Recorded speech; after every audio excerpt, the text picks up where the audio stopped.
Good evening. Before we proceed, I'd like to take a moment to officially transition the role of school board president. It has been an honor to serve in this position, and I want to thank my fellow board members, staff, and our community for their support. I'm proud of what we've accomplished together over these years. At this time, I am pleased to hand over the gavel and the responsibilities that come with it to our new president, Mr. Carlos Bustillos.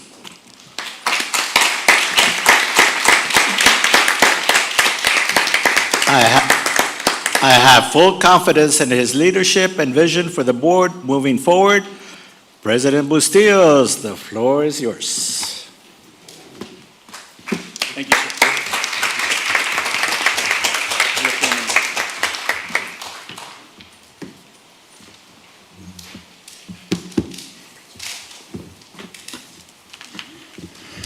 Thank you, President Ochoa. You'll always be president to me, so hope you all like your seating. Make it a little different, just change it up a little bit. So, without further ado, thank you and good evening. Welcome to the Ysleta Independent School District meeting of the Board of Trustees. The board invites the public comment during the discussion portion of the meeting. Notice and the meeting provided instructions on public who signed up and the rules for participation. Legally, the board may listen but may not enter to discussion on any issue raised during public comment.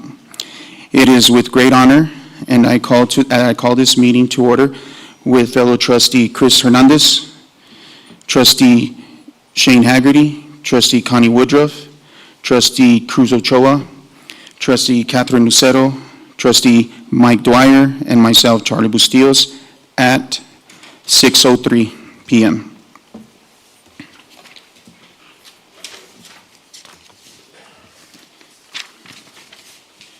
Secretary Woodruff, will you please lead us in the Pledge of Allegiance and a moment of silence this evening?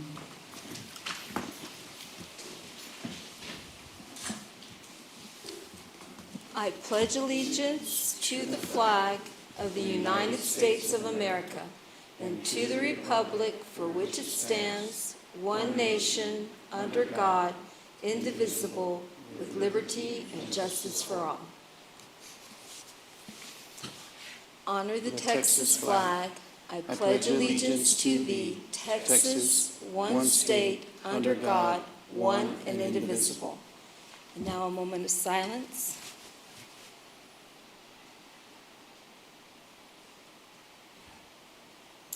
Thank you.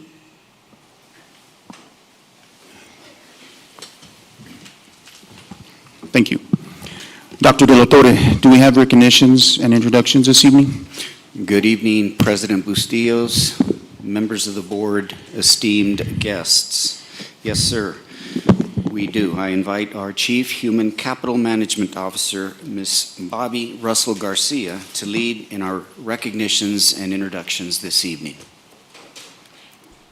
Good evening, Mr. President, members of the board, Superintendent Dr. De La Torre. We have two recognitions tonight.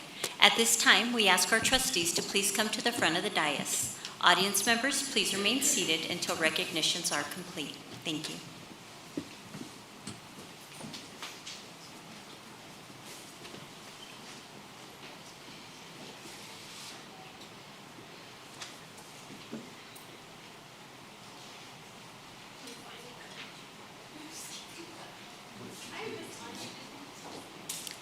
Our first recognition honors the district's partnership with the El Paso Association of Contractors in support of its apprenticeship program, a U.S. Department of Labor certified program that creates a direct pathway for our students to in-demand careers. Here to share a few words and present a special plaque to our trustees is the association's executive director, Mr. Israel Irovali, accompanied by board member Luis Palacios. Esteemed board members, thank you so much, Superintendent. We're here today to thank you for your work on CCMR. While some pathways lead students to college, there are other pathways that lead students to our industry in construction. The reality is El Paso is fighting every day for a new workforce. We see it, we need it. And the work that you do, as well as the other school districts, EPCC and others, really leads kids to a pathway to success. So we're here to thank you today for your partnership. Thank you.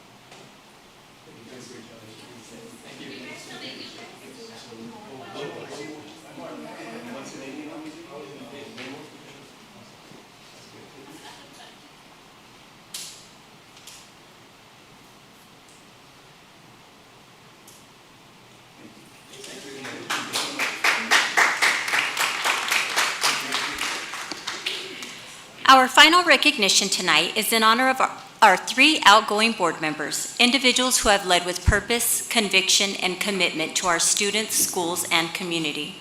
First, we have our outgoing board president and Hakes area trustee, Mr. Cruz A. Ochoa Jr. Will you please step forward?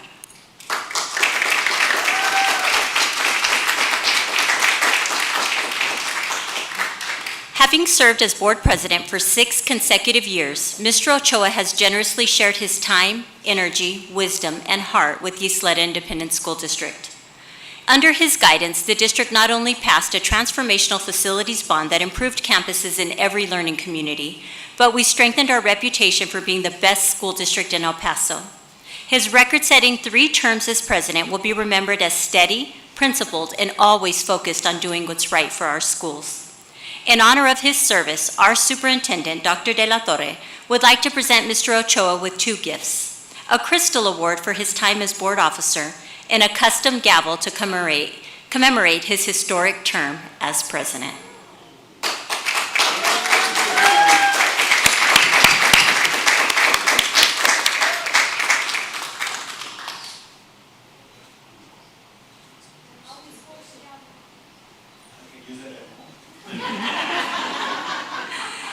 Thank you for your outstanding service, Mr. Ochoa. Let's give him a well-deserved round of applause.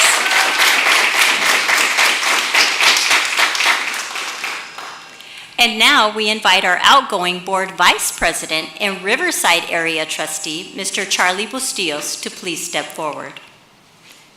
Mr. Bustillos, your calm and thoughtful leadership as vice president has helped guide Ysleta Independent School District through many important decisions and moments of growth over the years. Thanks to your remarkable commitment to our students, staff, and leadership, the district successfully navigated multiple challenges and changes, and we are grateful for your clarity and confidence in moving the district forward.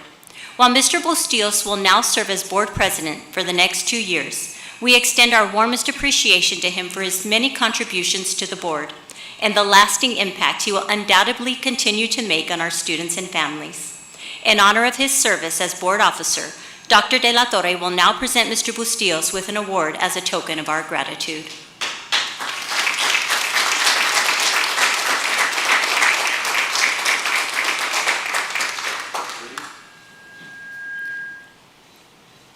Thank you for your leadership, Mr. Bustillos. Let's give him a big round of applause.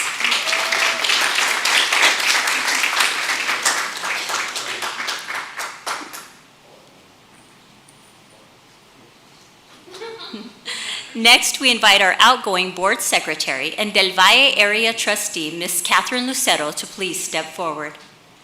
Thank you for helping preserve a culture of tradition, trust, and purpose at Ysleta Independent School District, one that uplifts every student and family we serve. Over the past 6 years, you consistently approached your leadership role with genuine care and a clear understanding of what matters most to our community. We appreciate the meaningful impact you've made, along with the energy and spirit of collaboration you continue to bring to this board. And we offer our thanks for keeping students at the heart of every decision. Dr. De La Torre will now present Ms. Lucero with an award in commemoration of her service as a board officer.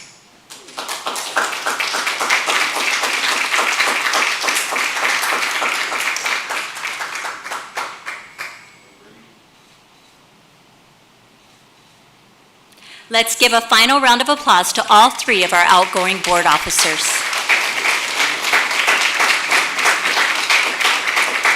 This concludes our recognitions for this evening. Thank you.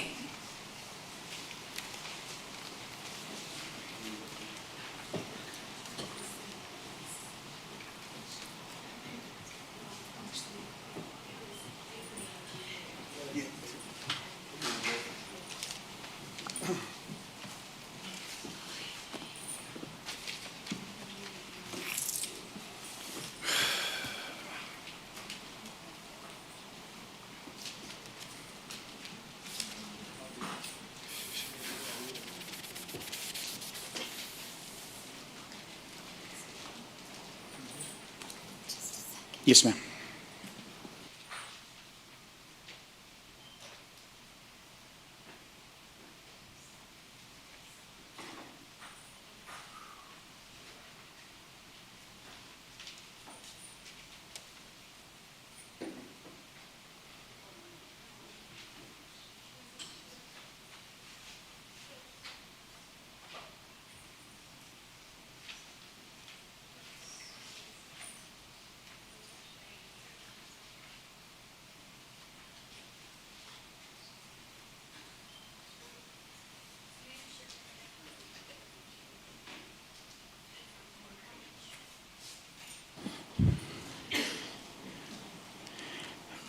Okay, now we're going to citizens' input.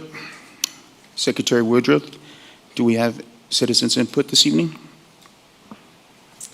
Yes, Mr. President, we have 8 people who are going to speak to us today. First, can I call Carmen Hernandez?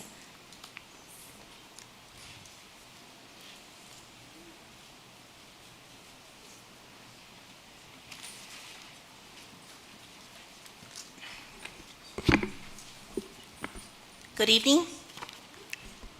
Good evening, President Bustillos, members of the board, and Dr. De La Torre. My name is Carmen Hernandez, and I am the Vice President of the Ysleta Teachers Association. Well, it was a long time coming, but House Bill 2 was finally approved and signed into law on June 4th. As a teacher, I am elated to be receiving a raise that is approximately an 8% increase in pay. As you may recall, a year ago, I was up here asking for a $500 stipend. However, as an official of YTA, I am very concerned about how other employees will be compensated, as House Bill 2 is very specific about who can receive a raise from the funds provided. I appreciate that Dr. De La Torre did mention that our 0 to 2 year teachers need to feel valued. I couldn't agree more. I don't think I slept at all my first year teaching. Our custodians and cafeteria staff need to feel appreciated as well. Many of them are still making less than $15 an hour. Their workload continues to grow, and they can't call in sick without knowing that they are adding to their co-workers' load for that day, since they do not have subs anymore.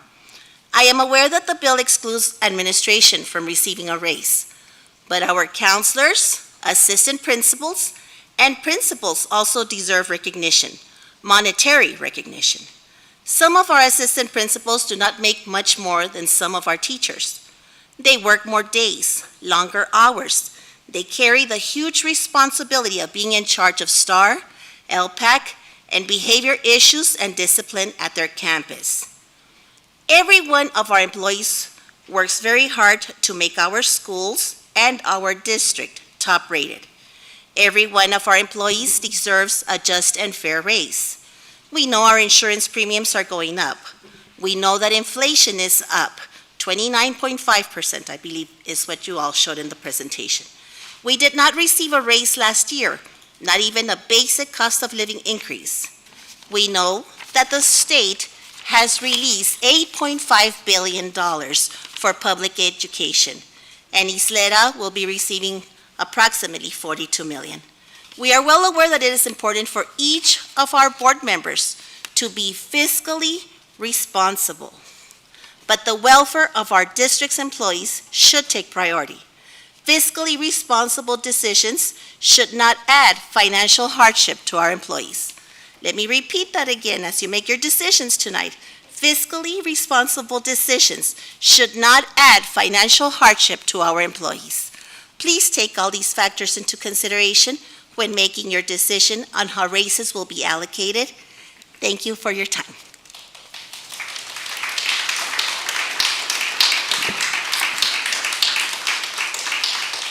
So I have a correction. There are actually 4 people going to speak at this portion of the time. The others will be speaking later for public input for the budget.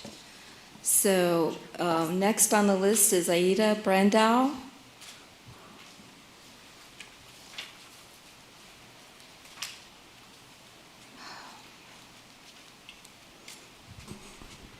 Good afternoon, everybody. Good afternoon, board.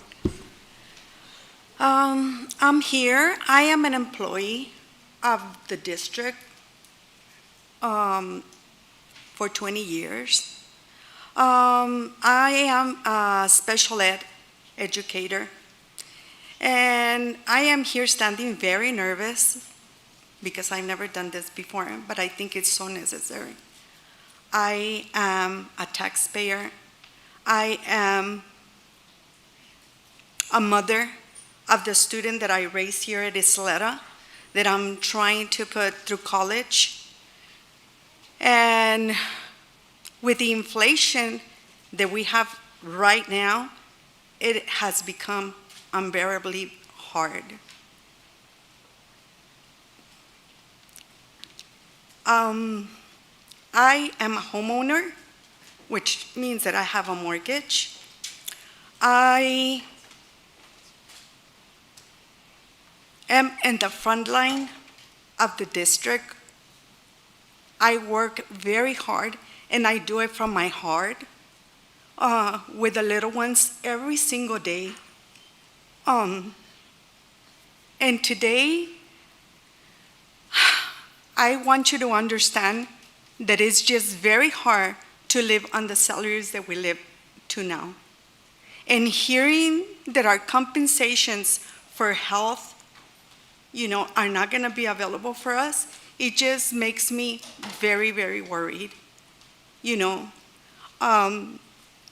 I get in a letter, your electricity bill is going 50% up. My water bill is going up. Everything at the store is 15 to 20% more than it used to be last year. How do we make ends meet when we're not getting any raises? Please understand that it's very, very hard to work for the district and be in the front lines and not being compensated. I don't want to lose my house.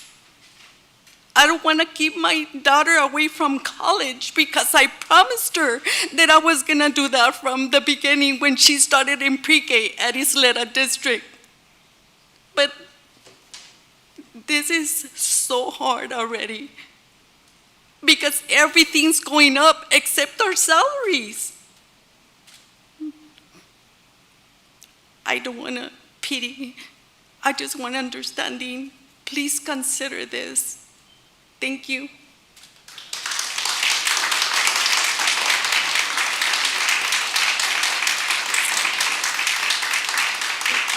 Next, we have Rosie Pettis.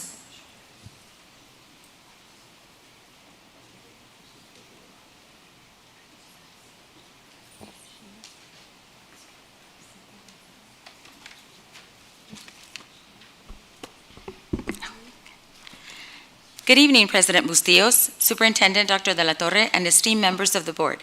My name is Rosie Perez, and I proudly represent the members of West Texas Alliance. First, I would like to acknowledge the critical efforts made by this board and district leadership in addressing the significant budget deficit. We recognize the complexity of the financial challenges involved and understand that while meaningful progress has been achieved, this will remain an ongoing effort, particularly since the state persistently underfunds public education. Until the state fully meets its responsibility to fund our schools, the burden of tough financial decisions will continue to fall on local districts like ours. While we appreciate the steps being taken toward a compensation increase, we must ensure that any raise is meaningful, especially for our lowest paid employees. A salary adjustment that is immediately erased by higher insurance premiums does little to improve financial stability. Our employees deserve to see a real, lasting impact on their paychecks. We also understand that while the state has allocated more funding, it is not sufficient to meet the true cost of educating students and supporting staff. That's why we ask this district to consider other ways to show respect and value for its employees. One such way is by increasing the tutoring rate, which has remained stagnant at $28.50 per hour for far too long. Raising this rate would reflect the value of educators' time and the extra efforts they make to ensure student success outside of regular hours. Additionally, we urge you to increase the number of approved personal days from 5 to 10. With ever-growing demands on staff, time, and work-life balance, this would be a simple yet powerful way to support the people who keep our campuses running. But perhaps the most urgent concern we bring forward to you tonight is the issue of due process. Currently, employees who are being questioned, accused, investigated, or placed on administrative leave are not allowed to have representation from their professional organization during these meetings. This practice denies employees the basic right to fair and transparent procedures. More concerning, several employees have reported to me that during these meetings, they have felt threatened, intimidated, and even coerced into accepting the conclusions or directives presented to them, often without being shown any supporting documentation or proof. Without representation, they are left to navigate these high-stakes situations alone, unsure of their rights and without a voice in the process. This is unacceptable. No employee should ever feel cornered or pressured into silence. Representation during investigatory or disciplinary meetings is not just a courtesy. It is a fundamental safeguard of due process, fairness, and labor standards. Revisiting this policy would send a strong message that this district is committed to equity, transparency, and protecting the rights of every staff member. In closing, while increased compensation is critical, and we appreciate it, it must be accompanied by a broader commitment to respect and fairness. We urge you to consider these changes not just to meet policy, but to build trust and morale across the district. Thank you.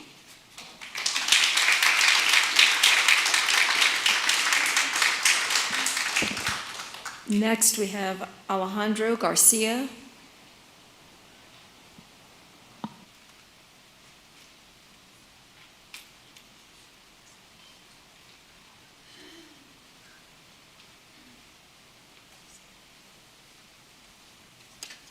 Good evening.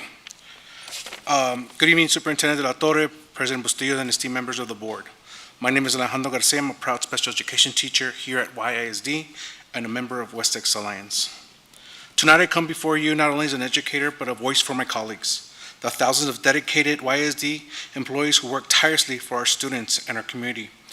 I respectfully ask that you table the health insurance agenda item for further review. We are not asking for the impossible, we are asking for transparency. We're asking for fairness, and we are asking for time. This decision should not be rushed.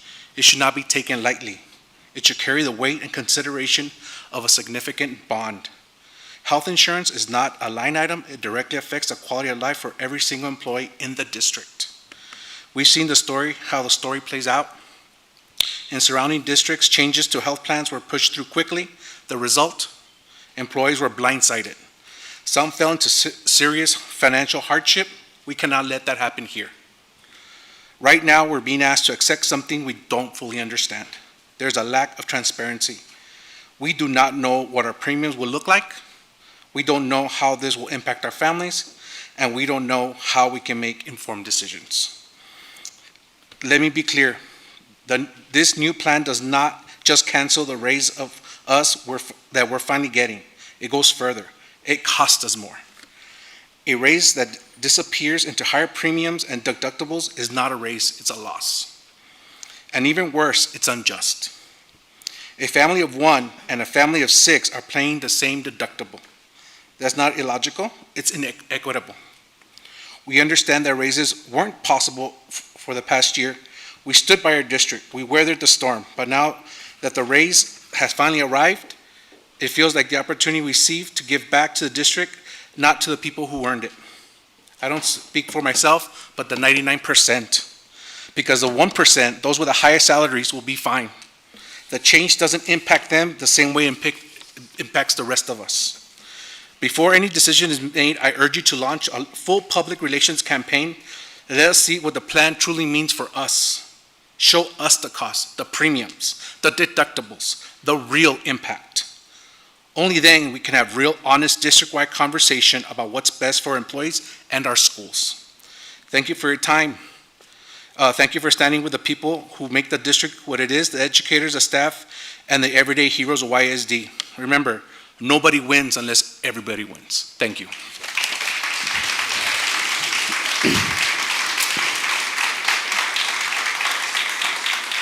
And last, we have Edna Valdez.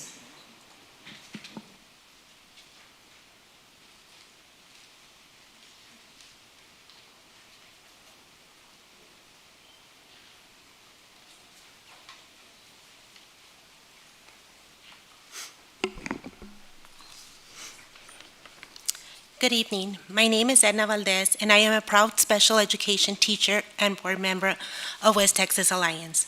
I come to you tonight as a licensed educator with years of dedication to student success, and as someone deeply concerned about how teachers in this district are being treated when it comes to taking personal time off. There's a troubling culture growing in our schools, one where teachers are made to feel guilty, scrutinized, and even intimidated for using their legally protected and contractually allowed days. Personal days are not a sign of weakness. They are a basic necessity, yet some educators are being called into the office, pressured to justify their absences, and made to feel like they have done something wrong. This is not how licensed professionals should be treated. In the corporate world, Richard Branson, founder of Virgin Atlantic and one of the most respected leaders in global business, built his decades of success on a powerful belief. Clients do not come first. Employees come first. If you take care of your employees, they will take care of the clients. This isn't just a quote. It's a philosophy that has driven successful organizations across industries. It applies to education more than ever. When we take care of teachers, when we trust and support them and respect their need for balance, they show up stronger, more engaged, and more present for their students. But when teachers are micromanaged, manipulated, or made to fear consequences for self-care, we don't just hurt them, we hurt our students. This is the only licensed profession where bosses feel entitled to threaten, coerce, and shame employees for exercising their basic rights. And all of this is done under the banner of scores and accountability, so that a small handful of individuals can meet metrics and maintain six-figure salaries at the expense of those doing the hardest work. Let's also talk about consistency. Our neighborhood district at the east, the same one where you've chosen to mirror their insurance hike, offers 10 personal leave days, $30 per hour for after-school tutoring, and $50 per hour for intercession and summer tutoring. We're still stuck at 5 personal leave days and $28.50 per hour for all tutoring. Why mirror their costs but not meet or exceed their compensation and benefits? If we want to mimic neighboring districts, then let's make sure we also implementing the best part of the employees, not burdens. If we truly value students, we must value teachers. That begins with trust, with compassion, with the understanding that taking care of our workforce is not optional, it's essential. Let's take a page from Branson's playbook, prioritize people, invest in morale, and remember that a thriving classroom starts with a respected teacher. Thank you.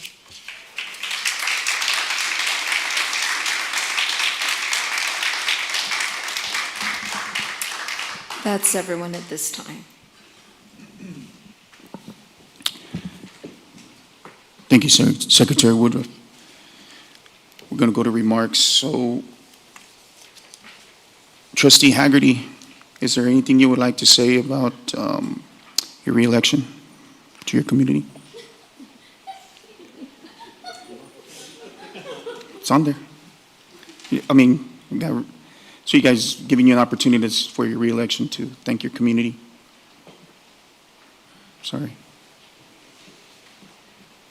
I certainly appreciate giving the opportunity to have another 4 years to come in and continue to work with students, work with teachers, and with this board.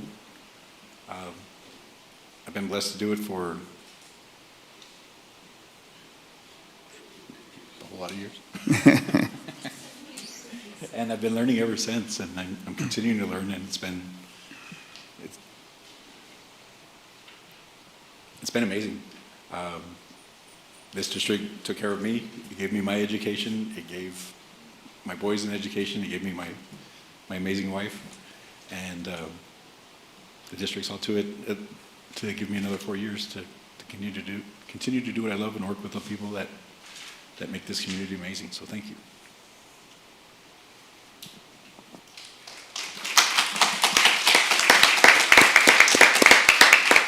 Trustee Ochoa, would you like to address your community? Yes, thank you, President Bustillos. This has been a trip, a path that I've never imagined that I would be on. It started not only 8 years ago when I was elected, but it was 4 years before where I lost the election at that time by 32 votes. At that time, I thought it was over. But then I was approached again and asked to run again. And it happened. I became board member 8 years ago, actually sitting on the same spot. And being on the board as a brand new member, I said, what did I do? What did I get myself into, you know? I had no idea what a board member was responsible for and everything else. But over the years, the training, working with my colleagues, working with Dr. Latorre and everybody else, I learned that it's a very important job. We represent the community. The community is us, it's me. We are taxpayers. We have children in the school district as well. My wife was a teacher. I understand what you all are saying out there. I feel the compassion, and I understand the, you know, how, and I also was a teacher as well as in another school district, so I know how some admin can be a little bit more, not show as much compassion as they should. But putting all that aside, I am very grateful to have been served the board again, and my community has supported me throughout the years, and I hope that I won't let them down for the next 4 years, which is what my term is. Being president was truly an honor, especially serving with my colleagues here as well. It was a trying time. We went through our challenges, as you recall, but we're here and we're doing well. Yes, we have more challenges up ahead of us. Yes, we need to work through it, but we can't do it alone. There's only 8 of us out here. We have to work together with everybody on board and doing our part. It might seem unfair sometimes, but believe me, this board is truly, truly, it's focused on our community. And the main focus is our kids, the education that they will be provided. We want them to have the #1 education, and not at the expense of anybody else, but we want to provide the same services, the same fine arts, the same of everything that we had, and even better. So, and for those of you that don't know, we don't get paid. So we don't get paid, period. Even though some people think we get bonuses and stuff like that. But the only bonus I have is to see my children get the best education that we can get for them. So thank you. Thank you for the support. Looking forward to the next 4 years. And hopefully it'll be a lot smoother than the last 6 years. So thank you. Thank you, Trustee Ochoa. Trustee Lucero, would you like to address your community? Thank you. Thank you, President Bustillos. I really enjoyed hearing Trustee Hagerty say how the district gave him his wife. I want to put it out there that I'm the only single board member here, so maybe my husband will somehow appear as well. But in all seriousness, it's been, I was originally appointed, so I feel like I finally became a veteran on this board, but that doesn't mean I know anything. I continue to learn every day, and talking to the people that work here, and I watch in awe, seeing the children and how they've thrived. I've seen many of these kids start at pre-K all the way to high school, because my children were also products of the district. And so it's an honor to serve. I try to do it with humility. It's kind of ironic that we are discussing the honor of being on the board on a day when we will have to make some really tough decisions. Those decisions for the budget, for the health insurance, anything that comes up, I've always done my best to make them with empathy and with as much financial responsibility as one can muster in this climate. The reality is that we are elected officials, and as elected officials in the state of Texas, the common thread used to be that we had the ability to make decisions for the people that we serve, and that meant budgetary decisions. But what's happening now in this day and age, with the current political climate, the state decides how much they're going to give us and pretty much how we're going to spend that money. And with that, that leaves us making decisions such as we'll have to make tonight to see where we can put the most for the most to do the most good.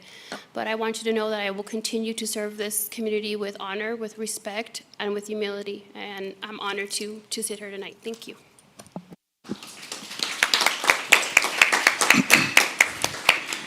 Thank you, Trustee Lucero.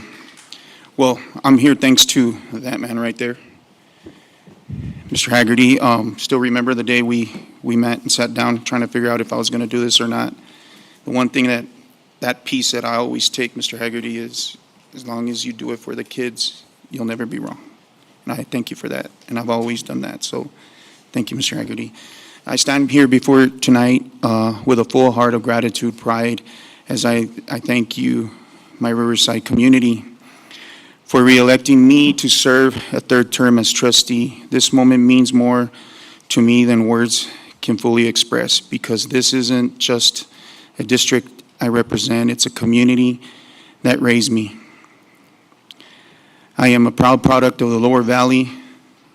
I walk the halls of Ascarate Elementary, Cedar Grove, Riverside Middle, and Riverside High School. These schools, the teachers, my community helped shape the person who I am today. Growing up blue collar taught me values of humility, grit, perseverance. We may not always have much, but we always had heart. We had our family, and we had each other. That's why this work means everything to me. This isn't about a title. This is about responsibility. It's about making sure that every child in our district, regardless of their zip code or their circumstances, has the opportunity to succeed, dream big, and to rise. To be reelected by this very community has helped build me in this greatest honor. And I ask for thanks. Thank you for your trust, your support, your belief and vision that we share.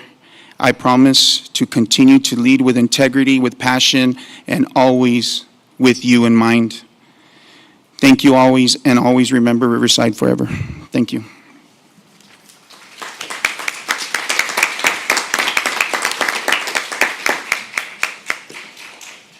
Now, I would like to appoint Trustee Chris Hernandez as a parliamentarian. If you accept this appointment, you will need to take a parliamentarian class within 90 days of today through TASB online. Trustee Chris Hernandez, will you accept this appointment? Yes, Mr. President, I will accept this appointment. Trustee Hernandez, would you like to say anything? Yes. First of all, thank you very much for entrusting me with this position. Some people may think it's kind of a fake office, but to me, it means a lot, especially being the newest board member of this board, where all of you are rock stars in your learning communities. You are all seasoned veterans.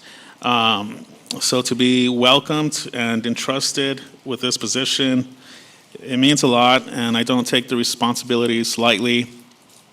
It's always been important to me that community members have their voice heard, that myself and my colleagues are able to express our concerns and have our questions heard.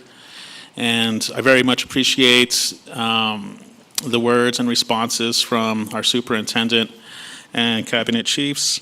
And I also believe due process and order is also very important.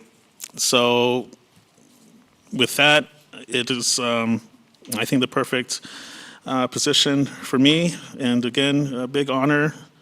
And I look forward to working with you, Mr. President, and all my colleagues. And thank you very much for entrusting me with this.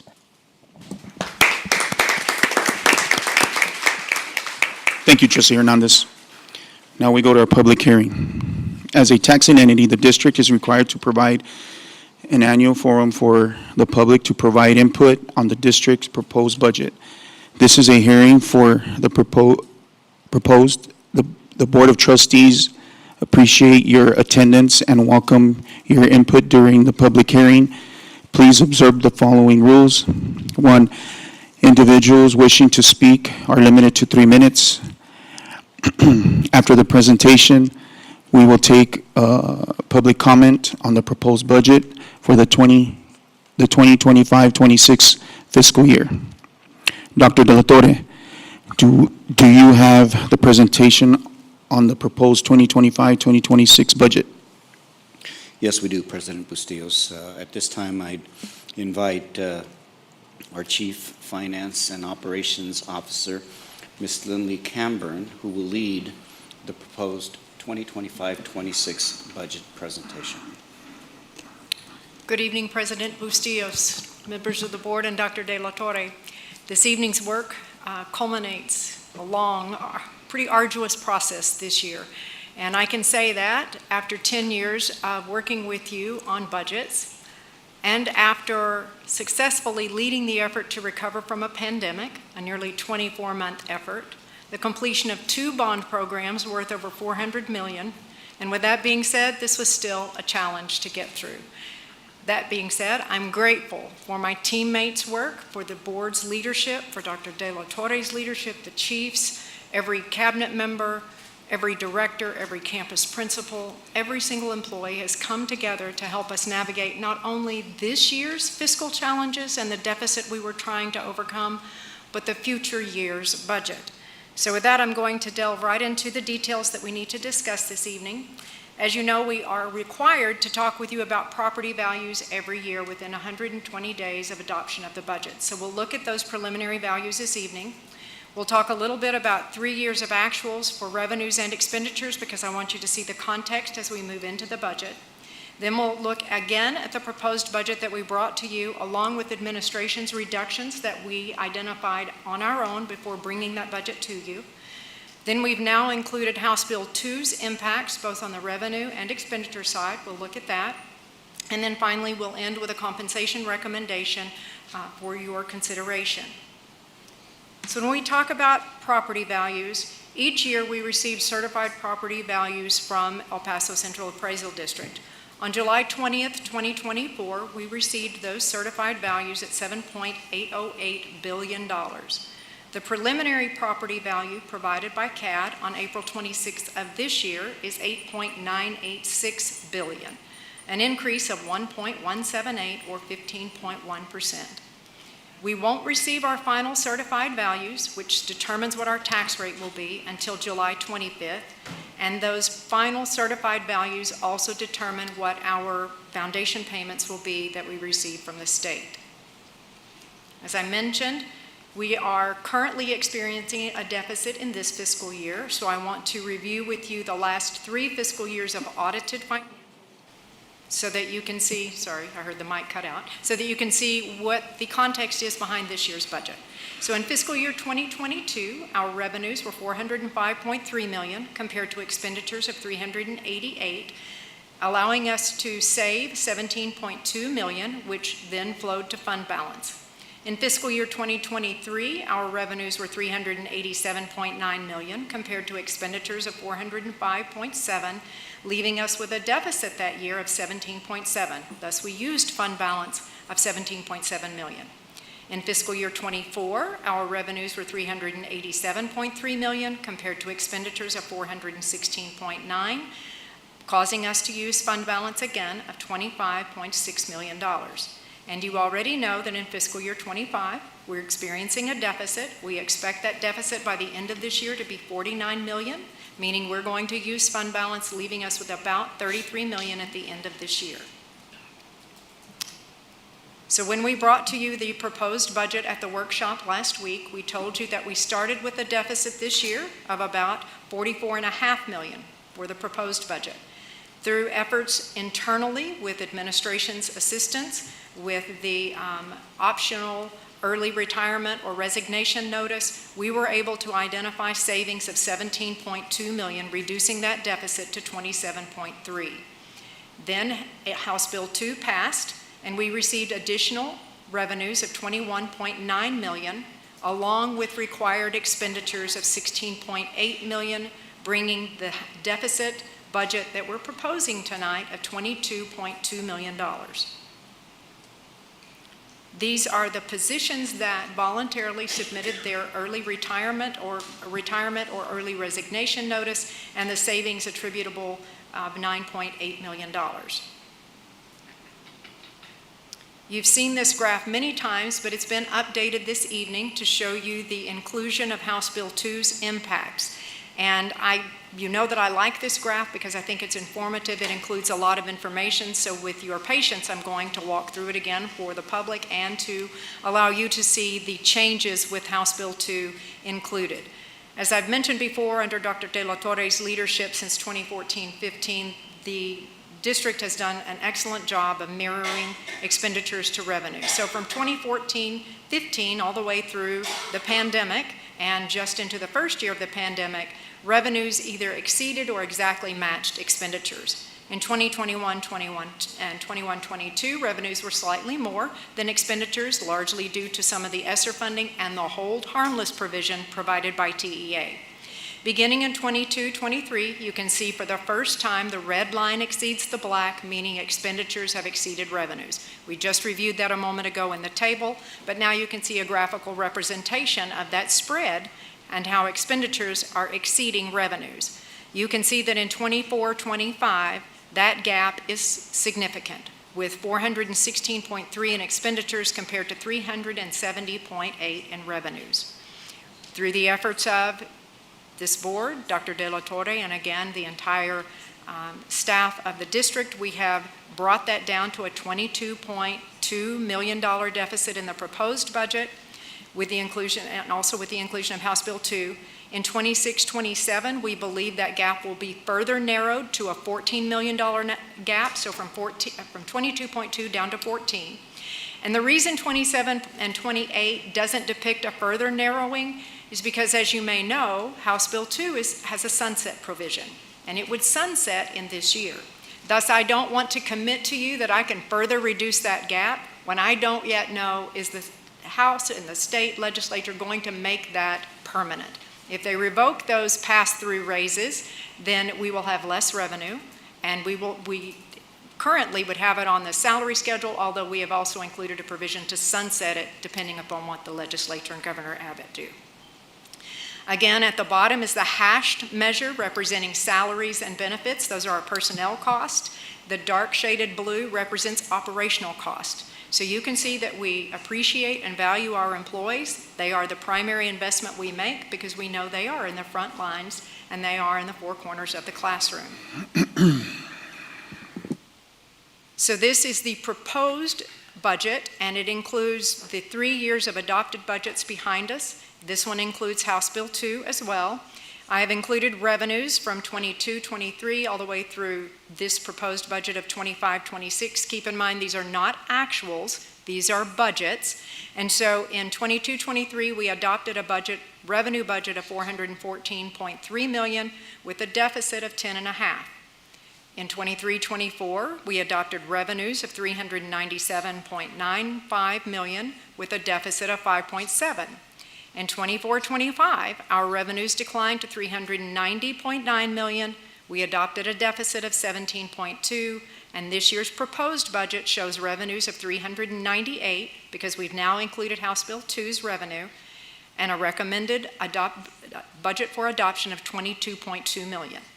Down at the bottom, we've identified for you the compensation increases for which we're all unapologetic. Our employees deserve them, and we agree with it. The one thing I would point out to you is that in the 25-26 budget, you don't see an increase for teachers, nurses, and librarians. The reason for that is the state has mandated that we separate teachers from nurses and librarians. So there's no longer a TNL salary schedule. There are 2 salary schedules, one for teachers, one for nurses and librarians. However, for paraprofessionals and ancillary staff, we are recommending with this budget a 1.5% pay increase on the salary schedule for all hourly non-exempt professional or non-exempt employees, and I'll talk a little bit more about that in just a moment. So this is a summary of the budgets by fund, and this is how we're required, 2 ways we're required to present it to you, by fund and by function. This is by fund. In the general fund, you can see that this is a balanced budget, but I want to be very clear and transparent with you. I'm balancing it with the use of fund balance. I'm using our savings to make this budget balance so that revenues would be $420.2 million compared to expenditures of $420.2, a use of fund balance of $22.2 million. In the Child Nutrition Fund, that is also balanced with a use of $538,000 worth of fund balance out of child nutrition savings. And then in debt service, that's a balanced budget with no use of fund balance because we don't need it. And with that, let me go to the fund and function. This again is general fund, child nutrition, and debt service. It's the itemization by function so that you can see where we spend the monies.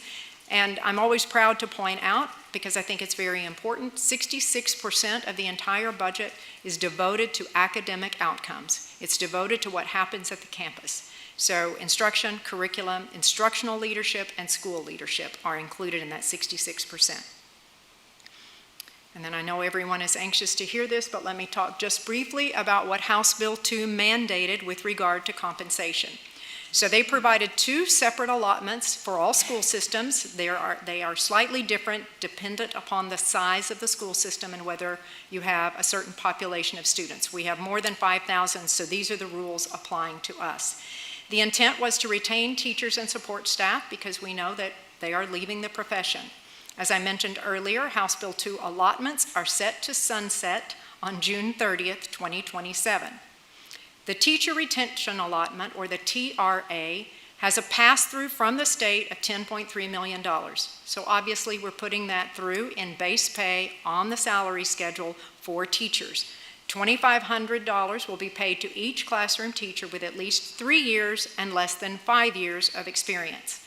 Teachers with 5 or more years of experience are earning $5,000. With regard to the support staff retention allotment, or the SSRA, the state is passing through to us $1.2 million. Those salary increases must also be on the salary schedule as base pay for eligible staff members. Eligible staff includes the following: school counselors, librarians, nurses, teachers, assistants, custodial staff, food service, bus drivers, admins, clerks, other support staff, and teachers who aren't eligible for the TRA, so those with less than 3 years of experience. Ineligible staff include the superintendent, the CEO, assistant superintendents or the same, principals or assistant principals, and employees in a centralized supervisory role. So though the SRA allows us to compensate this entire category of eligible staff, that is not our recommendation. Our recommendation is to put all 1.2 million plus another 300-ish thousand on the salary schedule for hourly employees only. And then what we recommend is a $500 one-time lump sum payment to everyone else except cabinet. So when I say that, I mean everyone except teachers who are getting the TRA, support staff who are getting the SSRA, and cabinet would get a $500 one-time lump sum payment. The conditions for that would be you must be a full-time employee on November 11th, and the stipend would be paid on the last paycheck in November. So if you're biweekly or monthly, regardless, the last paycheck of November is the 28th, and both categories would get that payment on that date. The value or the cost of those, as I mentioned a moment ago, the TRA is being passed through directly to us for $10.3 million. The SSRA is actually 1.2. We're adding 300 to 400,000 more to make it a 1.5% increase for all hourly employees. And then the one-time lump sum payment would be 496,000, and again, it goes to everyone except teachers who get the TRA, hourly employees who get the SSRA, and all of these others except cabinet. And with that, I will take questions.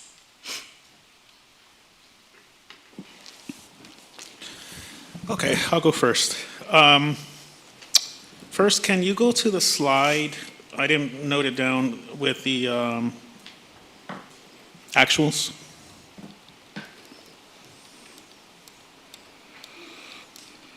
Oops, skipped it. Right there. That one? Yes, really, let me just, no, where the deficit is shown. I think you mean where we adopted the budgets with the deficits? No, those are adopted. I want the actual deficits for those same years. That was on a previous slide. Yes, it's this one. So here are the deficits at the bottom. 17.2 we added, 17.7 and 29.5 were reductions. 17.2, 17 on 2023, and 29, okay. Okay, well, I mean, I'll start there. There's a significant difference each year on what we adopted and what actually happened. We went way over each time. That is very concerning, and I only bring it up as a lesson from the past so that we can do better in the future, because it is affecting everything that we have to consider. I want to say, first let me start off by saying where I'm coming from tonight is that I am fighting, and I am fighting for two things. I'm fighting for our hourly employees, especially the hourly employees at the low end. I'm talking like $15 an hour and less. And I'm fighting for the longevity of our district. And the challenge is finding the balance of doing the morally right thing as we're dealing with people. We're not just dealing with numbers. And making sure that we're not in a position to be insolvent. For those that don't know, basically bankrupt, which would mean a TEA takeover, which would certainly mean people will be fired. And that is where I'm coming from and what I want to avoid. In full transparency, I've met with YTA twice as a group, and I've had several conversations with the YTA president, and I'm very thankful for that. I think we've come a long way from where we were last year, where I had many of you turn your backs on me during the meeting, and I appreciate your passion, and I appreciate the outreach that happened after. I think we came to an understanding. I think we've done a lot and we've built a lot, and I want to keep on doing that. Even if what I recommend tonight, you do not agree with it fully, I think you can agree with at least part of it. And if you want to be mad at me after tonight or next month, that's fine. But after that, let's continue to remember the things that we do agree on. And I really want to be a big part in helping with that. The thing that resonated most with me from my conversations with Jeff, the YTA president, is that he says, we fight for everybody, but we start at the bottom, and then we move our way up. And I 100% agree with that sentiment.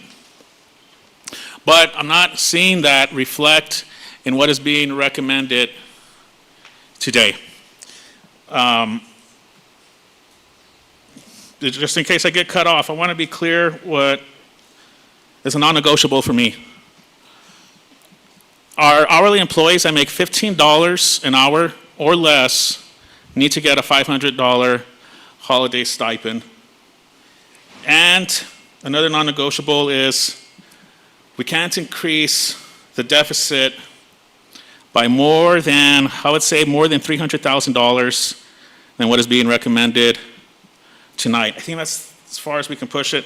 Ms. Cameron, I believe that through our conversations, you believe the $900,000, the $300,000 that is being applied to base pay salary for hourly employees, plus the $600,000 that is being used for a stipend, that $900,000 is coming from the general fund, right? In essence, it is increasing our deficit. These are funds that the state did not give us to work with, correct? Yes. Let me be clear. So everything that we've recommended this evening, the stipends for non-hourly exempt are included in this budget. The stipends you're asking me about now are not.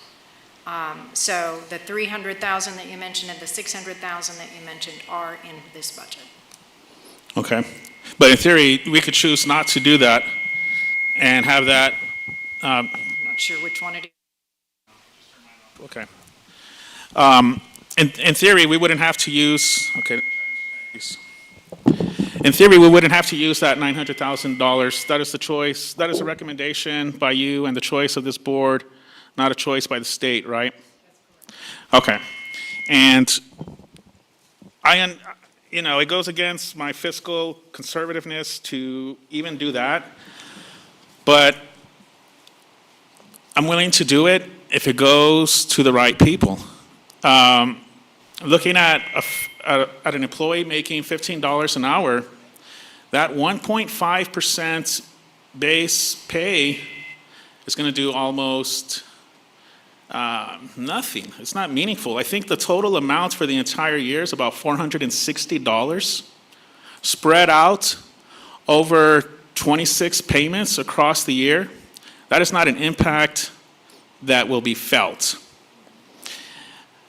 If we move that money instead all to a $500 stipend, I think that's how we're able to use that $900,000 and have it be most impactful for the people that need it most. And I want to be clear, teachers, nurses, librarians, counselors, vice principals, principals deserve a lot more than a $500 stipend. It is very unfortunate that the state refused to allocate those funds. And I will be with you to continue that fight. And let me stop there to congratulate everybody. I know YTA, the work you did with our state legislators, you went down to Austin. A big reason why the raises that were allocated by the state is because of the work you did. So thank you for your work, and thank you to our state legislators that fought for that. But I still think we can do better, and we will continue to fight for more. So though everybody deserves that $500 stipend and more, I must be honest and say deserve is not the same as needs. And for employees, especially those making $15 an hour or less, I would argue that not only do they deserve it, but they really need it to pay basic bills. They're living check to check. These are members that live right in our community. a significant portion of our salaried employees live outside of the YISD district, and that's fine. I'm very grateful they're here, but it is a little bit more personal when these folks that are struggling at $15 an hour also live in our same learning communities. Their kids go to school with my kids. I have a child going into 5th grade, a child going into 3rd grade, and my 3-year-old will be attending Ysleta Pre-K this fall.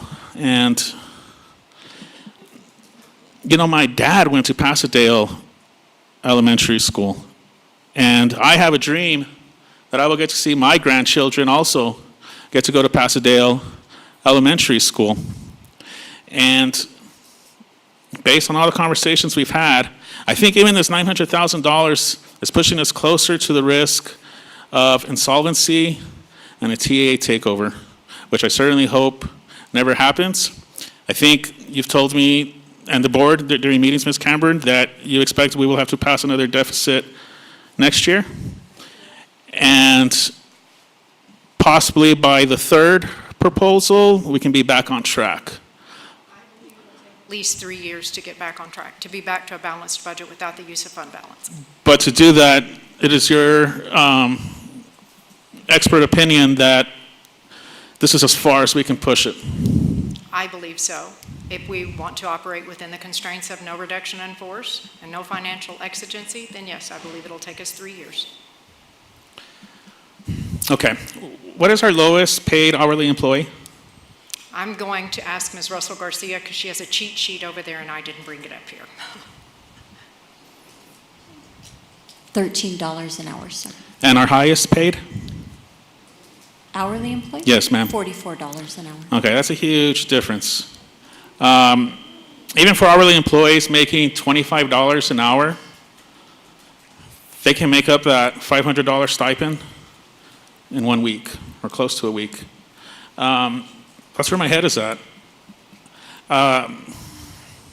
So when the time is right, either myself or maybe one of my colleagues, I'm hoping the motion is to give, we talked earlier. I was asking about, because I do think there's a big difference between an employee making $25 an hour compared to the one making $13 an hour. How many are those? Do we have middle room where employees are making 22, 23? Or do we get those numbers, you know, that breakdown I was asking for? Yes, sir, we did. We have 984 that make in between, that make greater than $20 an hour. And so that's right around the range. What if, how many are making more than 25? 25 or more? 163, sir. Are there employees making like 23, 24 an hour? Yeah. There's 23, 24 would be approximately 500. Okay. Here's why I say it. So I'm looking at two things. If we give the $500 stipend to every hourly employee, the inconvenient fact in that proposal is that it's $200,000 more than what you're proposing. If we give every hourly employee, which is $2,211, Ms. Right. Remember, I'm also recommending that $900,000 be reallocated towards a stipend for hourly employees. But that stipend for hourly employees will be more than $900,000, correct? Yes, so if I understand correctly, and the reason I went back to this slide is because the pass-through from the state for the SSRA is 1.229.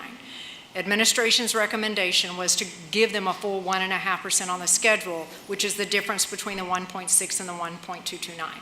So effectively, I'd be taking 400,000 from here, right? And all of the 496 below it, and combining that to give the $500 stipend to all hourly only. Yes. Is that, I understand correctly? Yes. Yes, and I believe Ms. Russell Garcia and I were trying to calculate it right at the end. I think that it comes out to about 927,000.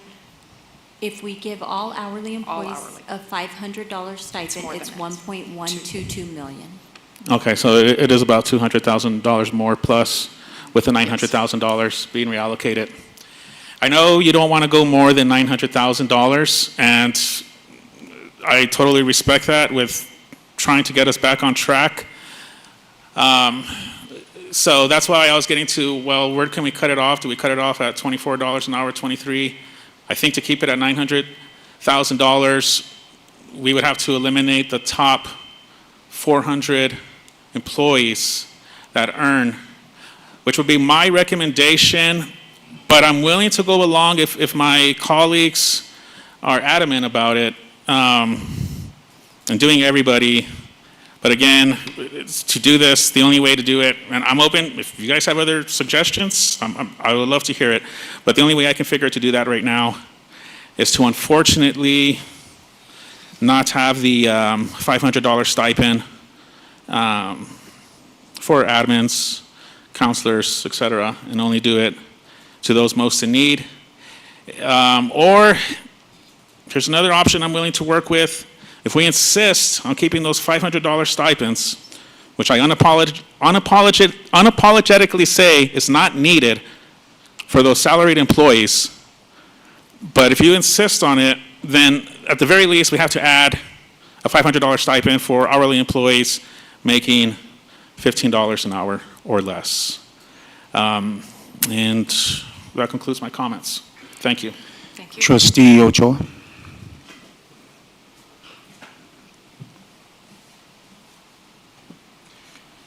Thank you, Mr. Hernandez. I respectfully heard you, what you were saying. I know that our hourly employees, especially at those levels, are really struggling to make their payments. But as I said before in my comments before, we are a community that tries to work together. Having been a teacher for the first 3 years, the compensation wasn't there. And to not recognize the effort of especially a first-year teacher who has so many challenges, so many sleepless nights because they just, they're struggling in the classroom. It is a hard job, and teaching is a hard job. But all the other employees, the principals, everybody else, put in a lot of work throughout the year without no compensation whatsoever in sight.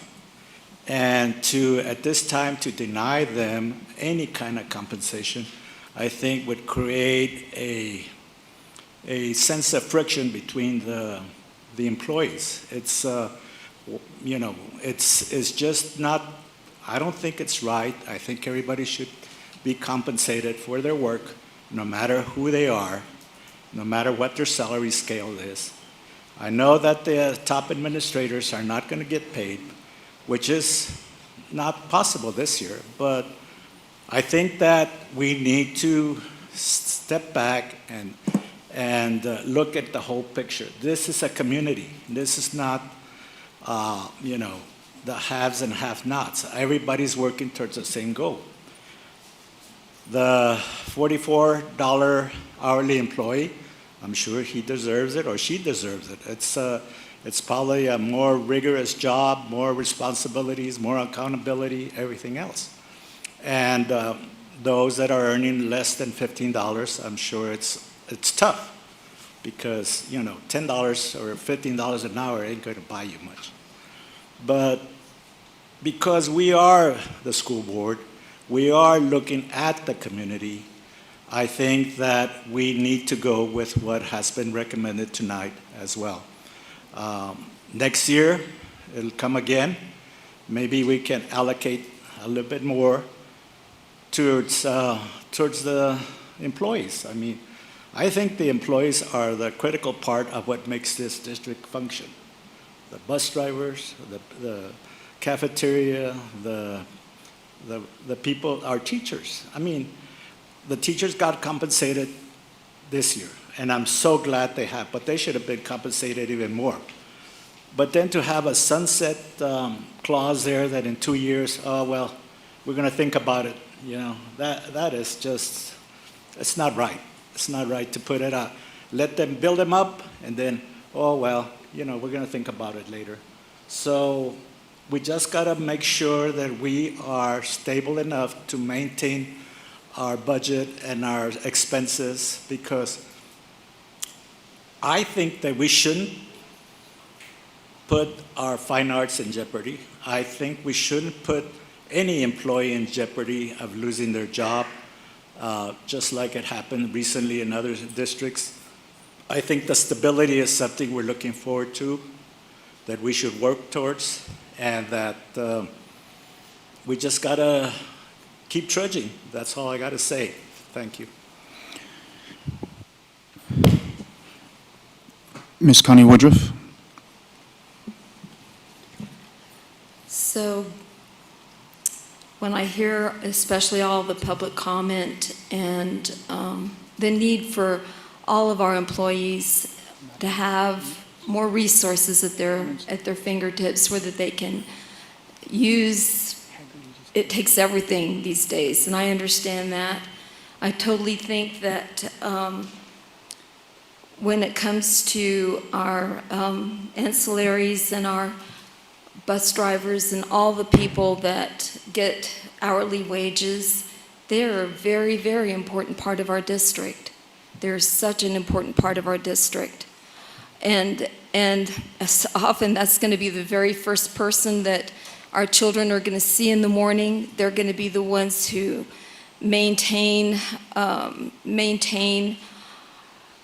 discipline and whatever it takes when they're driving a bus, whenever they're trying to get kids safely to school, whenever they're feeding them breakfast, whenever they're doing all the things that our ancillary employees do.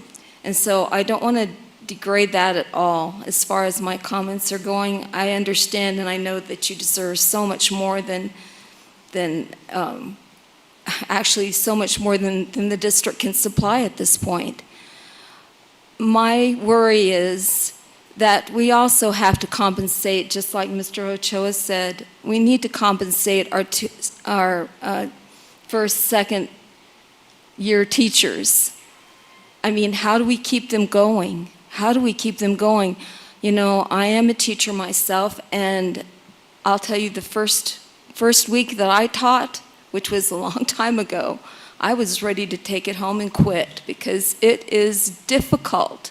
It is hard to do what you have to do, teach the kids what they need, but at the same time, maintain discipline, at the same time, make it fun, make it where that they're interested and that they're wanting to learn.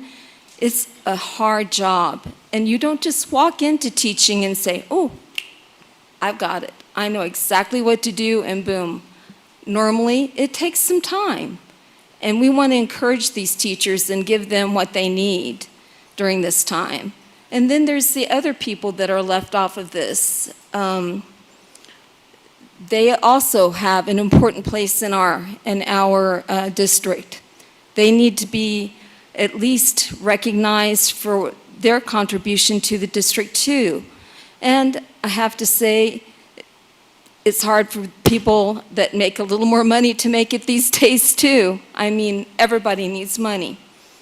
And then, of course, our principals, our assistant principals, it looks like our district is going to come out very, very well in our testing. It looks like it's going to happen. They are part of that process too. They are the ones who have to manage the school, help teachers that are struggling, do all the things that they have to do. Plus, if you go to all the activities at the school, all of the things that are extra duty, and they don't get extra pay for that either.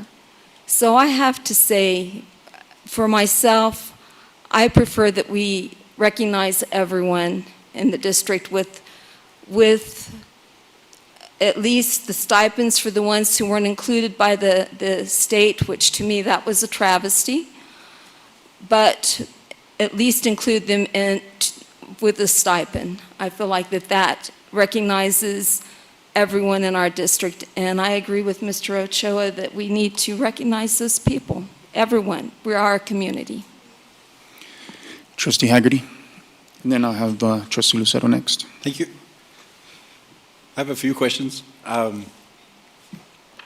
But first, I want to thank Trustee Hernandez for the work that he has already put in. I think that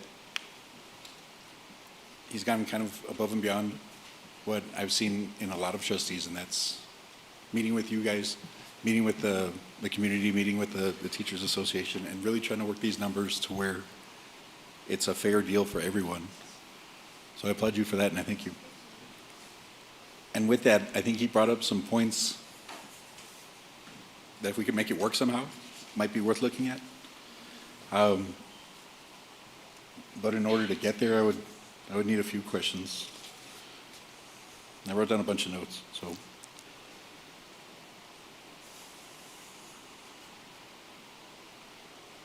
What I did see was in your presentation in 2022, we had a capital outlay, which, if I understand right, capital outlay is buying new stuff, of 7.5 million. Let me think. But then each year after that, we doubled it. Yes, so if you remember, during these years, we committed to doing some capital projects that were outside the bond. And we utilized savings to complete those projects. And I believe last year's fund balance, we had 23.5 million reserved in 2024. You can tell I cut that in half. When I started seeing that enrollments dropping, revenues dropping, we stopped. So we had other work that needed to be done. Riverside High School's Building A, air conditioning needs to be replaced. That would have been done. But I stopped all of those projects. And so yes, you see it increase because we were being held harmless. We had savings that were generated by the use of ESSER for other salaries. And so we dedicated money in 23 and 24 to do some of the capital projects that we knew needed to take place. And that's this my is not question. nearly what we were going to do, but that's exactly what that is. But looking at future budgets, how much do we have allocated for capital? So let's see here. I think we have very limited, so the capital outlays 500,000 in this general fund budget. So you can see we've eliminated all of it. So no bus purchases, sorry. So in the first column, second line, third line from the bottom, capital outlay, the budget is $500,000. Gotcha. Yeah, So there's no taking from that. that's right. Child nutrition, we're using 538,000 from their fund balance. What is the fund balance? It was $1.5 million, I believe, at the end of 2024. So we're using half of it, or a third of it, sorry. And although that's what we're budgeting, keep in mind, we have extreme, what I call really stringent controls in place for spending. So every single requisition from February till now and ongoing through the next 3 years is going to require a justification. You have to show me how it meets the mission of the organization, which is academic achievement. So I anticipate that these will come down further and that we won't be using that much of the fund balance out of child nutrition. And can that money be used for anything? For child nutrition, Yes, ma'am. it can only be used to serve meals to children. So it's federally funded. Comes through Texas Department of Agriculture. That's why it's separately stated and it's in its own fund. So that money can only be used for food service. So could it be used for food service hourly employees?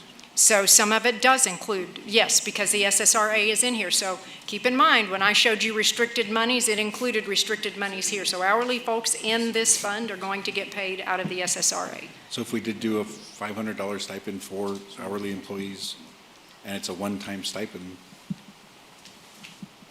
could we justify spending some of the fund balance in child nutrition for those child nutrition employees?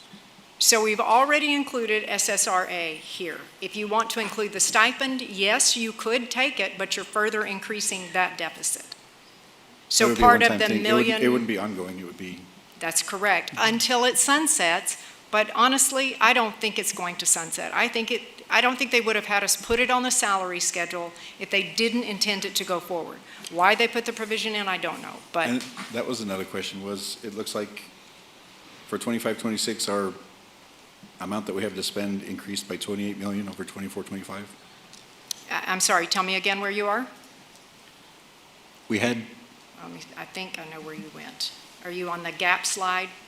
This one? not that one. Was it? Maybe it Then was that back one? here to actuals. Maybe it was the gap. This one? think it was that one. So in 24, 25, we have 371 million, more or less? That's correct, in revenue. And then we That's go up what- yes, 28 million, and that's due to that money that's coming in? That's right. But it's then it goes dedicated, Up another 37, from 24, 25 to 26, 27. It Okay, goes I'm up an s- additional 19. say it again, I'm sorry. So from 25, 26 to 26, 27, it increases an additional 19?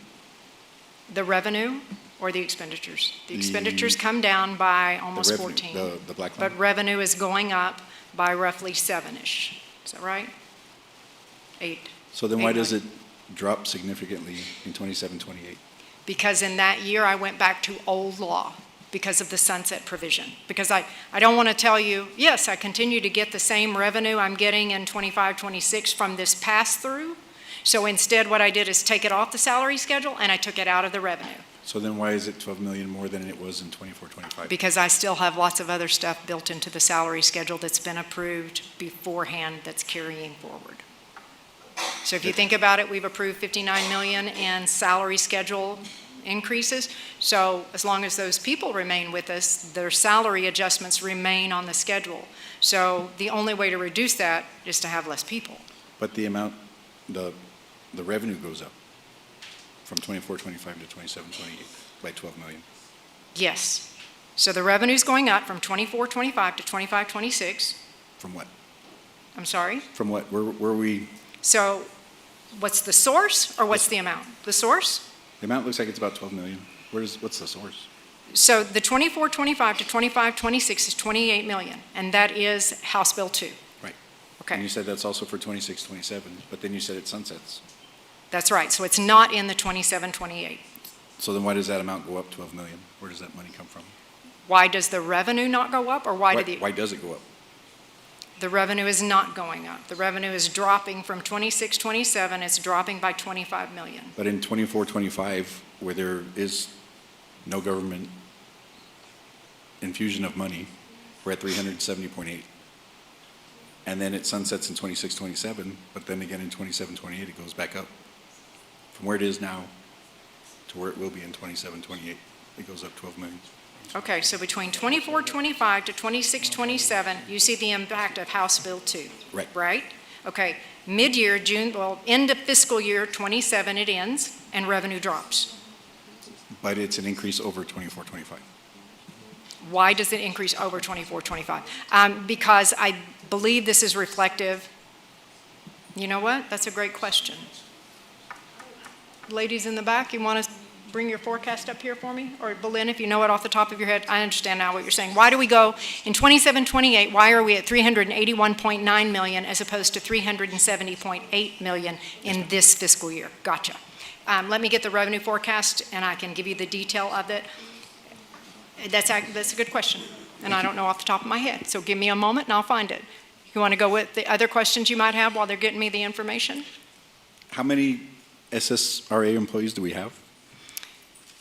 Well, are we talking about all eligible SSRA or the Yes, ma'am. SSRAs included in the recommendation? All eligible? Bobby, do you know that one? She's nodding her head, so.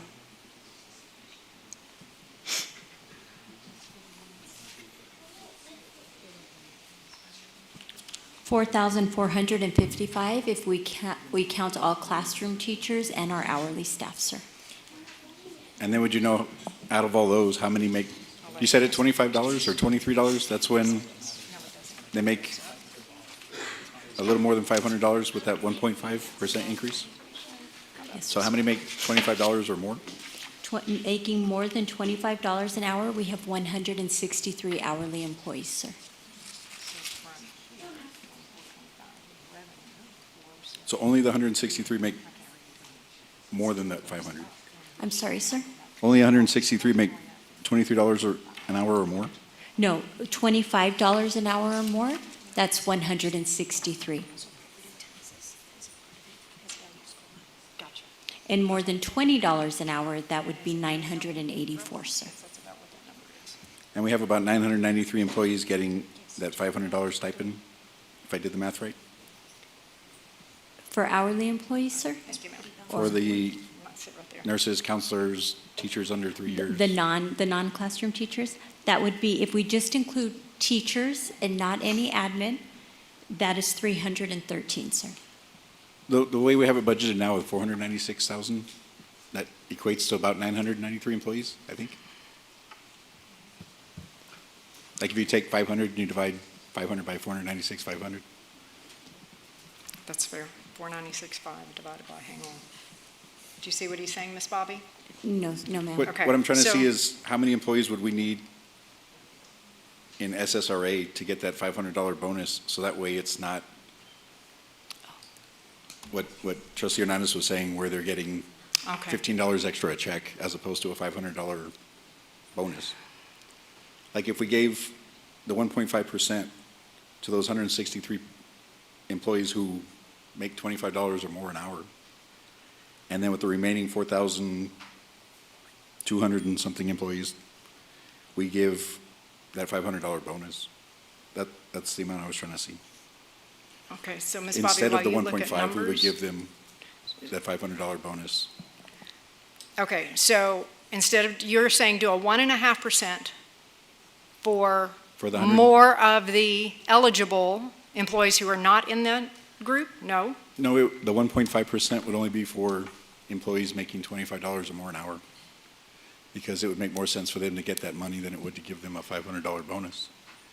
But for the ones making $25 or less, or I guess $24 or less, if we gave them a $500 stipend instead of the 1.5%, I think it would be more impactful. They get $500 at the Okay. end of November as opposed to $15 per check. Okay, so I think I understand the question. I think we're going to have to run some numbers, but let me just specify. Then I would take the 1.6, and in order to, because it has to be in base pay on the salary schedule for eligible employees. So it would no longer be 1.5% for all hourly at 1.2 million, which is the pass-through. Now it's going to be more than 1.6 because I'm adding more employees who are going to get 1.5%. Well, I can't use the SSRA So- to pay stipends. I got you. So the only way to get those employees in that category is to put them on the salary schedule. Does that make sense? It does. Okay, I'm embarrassed about your last question. It's such an easy answer, and I'm like, oh. It is increased property values. We get about 3 million more in property taxes, even with the increase from 100,000 to 140,000 Okay. homestead exemption. So it's just as values go up, that's roughly what we get in increased And property tax. so that would be regardless of ADA. So hopefully we increase attendance, but if we don't, then the properties aren't leaving.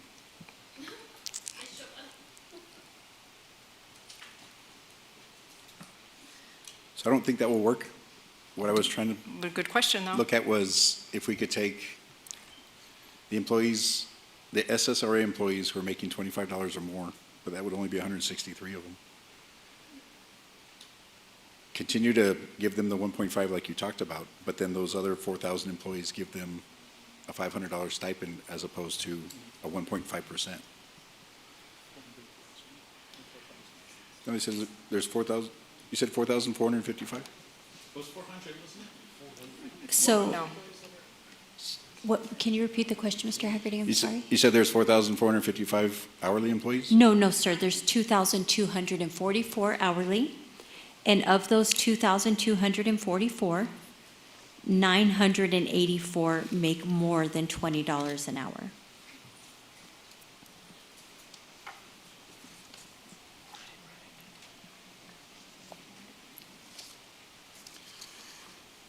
So is there a way to give that 984, the 1.5%, where they would still make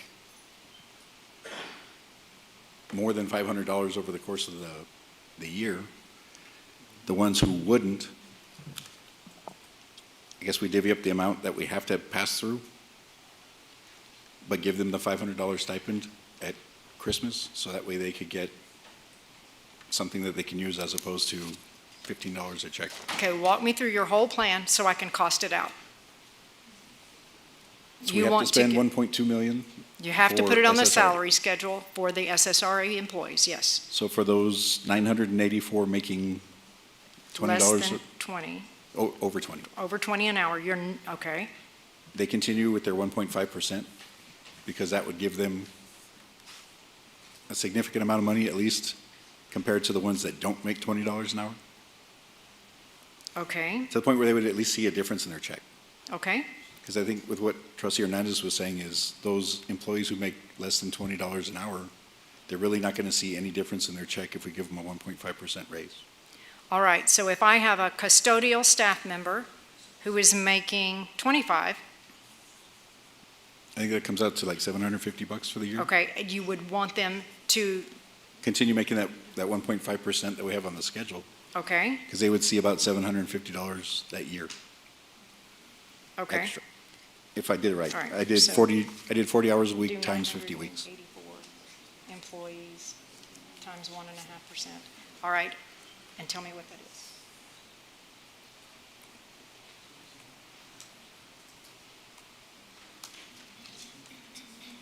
$984 employees at $20 an hour times a 1.015.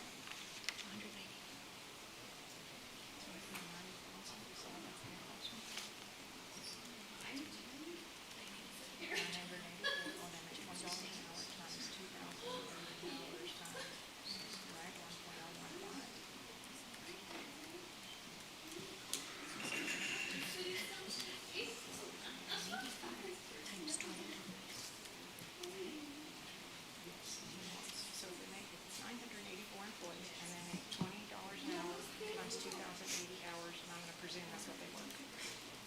Okay, that's 40,934,400. Now do 984 times 20 times 1.015. Is that 1.5? Yes, 1.015 is the 1.5% increase times 2,080. 41, 16.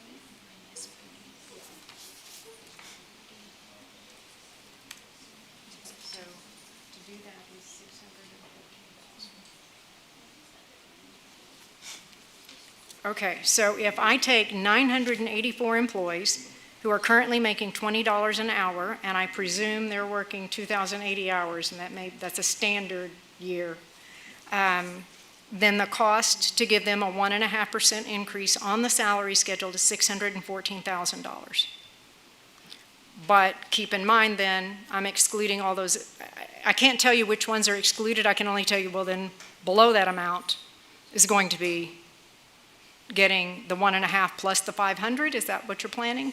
It would be. I'm still, It would be the leftover, it would be the 800,000, whatever that 800,000 is divvied up amongst all of them, and the $500 stipend. okay, I don't know if I have a So there would calculator be good enough to run that. 400,000 taken out of the SSRA allotment and put Right. towards the $500 stipends for the employees. So that I'm making- only spending the 1.2 that's required as a pass-through, and then putting the rest in stipends. Yes, ma'am. Can you do that? I mean, not that I don't have this calculator, that I don't have the model to do that. Yes, I mean, give us a minute and I'll try to calculate that. It's going to take some effort, because we're not talking about, a whole category. I'm talking about splitting by wages, and we've never done that kind of calculation. Is that fair, Bobby? But how We've never close- differentiated between a 15 to a 20 to a 25 to a 30, so I don't have a model, but I can try to run rough numbers if you give me a second to sit down and do it. Of course. Okay? Would that get us closer to what Trustee Hernandez was looking at doing and still remain within an amount you were comfortable spending? I don't, what I'm going to try to do is model what you're asking me to see if it's more than or less than the 222,000 that his request exceeds the current recommended budget. Gotcha. Is that fair enough? Ms. Cameron, Trustee Haggerty, while you guys are doing the math, I'm going to call a recess so you can use the restroom. So give me about 10 minutes, so at 7:50 we'll be back. Okay. Thank you. Sir. Thank you. Okay.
5 more minutes.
We're going to start.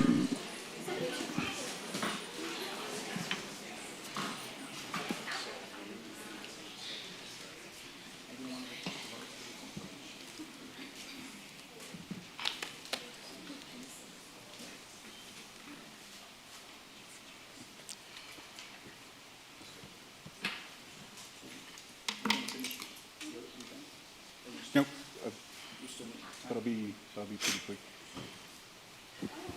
We're going to go ahead and finish off with Trustee Haggerty, and then we're moving on to Catherine Lucero. Thank you. And thank you for the recess, and I appreciate everyone that came out and helped out with all the numbers, and I know it was fast and furious, but I know that it's worth it if we're able to do the best we can for all of our employees. And if I could ask, could you explain what we did? Because it looks like we may be able to get stipends for those that would need it most, the ones that make $20 or less. Move some that would have gotten stipends into the employees that would be getting a 1.5% raise, and that would be money that they would take with them. Plus, it would end up being a little bit more than 500 at that pay rate. But if you could explain it, I'm sure you could do a whole lot better job than I So could. I will do my best. Dr. De La Torre will have to help me because he's got the notes up there and he was doing the rough math. He's really good at this, by the way. So if I understand correctly, what you're asking us to do is to pay 1.5% on the schedule to hourly employees who make more than $20 an hour today. And I believe that was going to cost $620,000, sir? Yes, So they ma'am. would move up into the SSRA allotment. And then employees who make less than $20 an hour today would receive instead the one-time lump sum of $500 because that's more than the entire annual pay and it gets it to them at the holiday. Is that correct so far? Yes, ma'am. And 600,000, sir? Is that Yes. más o menos correct? And then, if I understand correctly as well, nurses, librarians, counselors, those who are eligible for SSRA would move up into the SSRA category at also 1.5%, sir? Yes. Correct. Okay, and that, I don't remember how much that was. I mean, 298,000.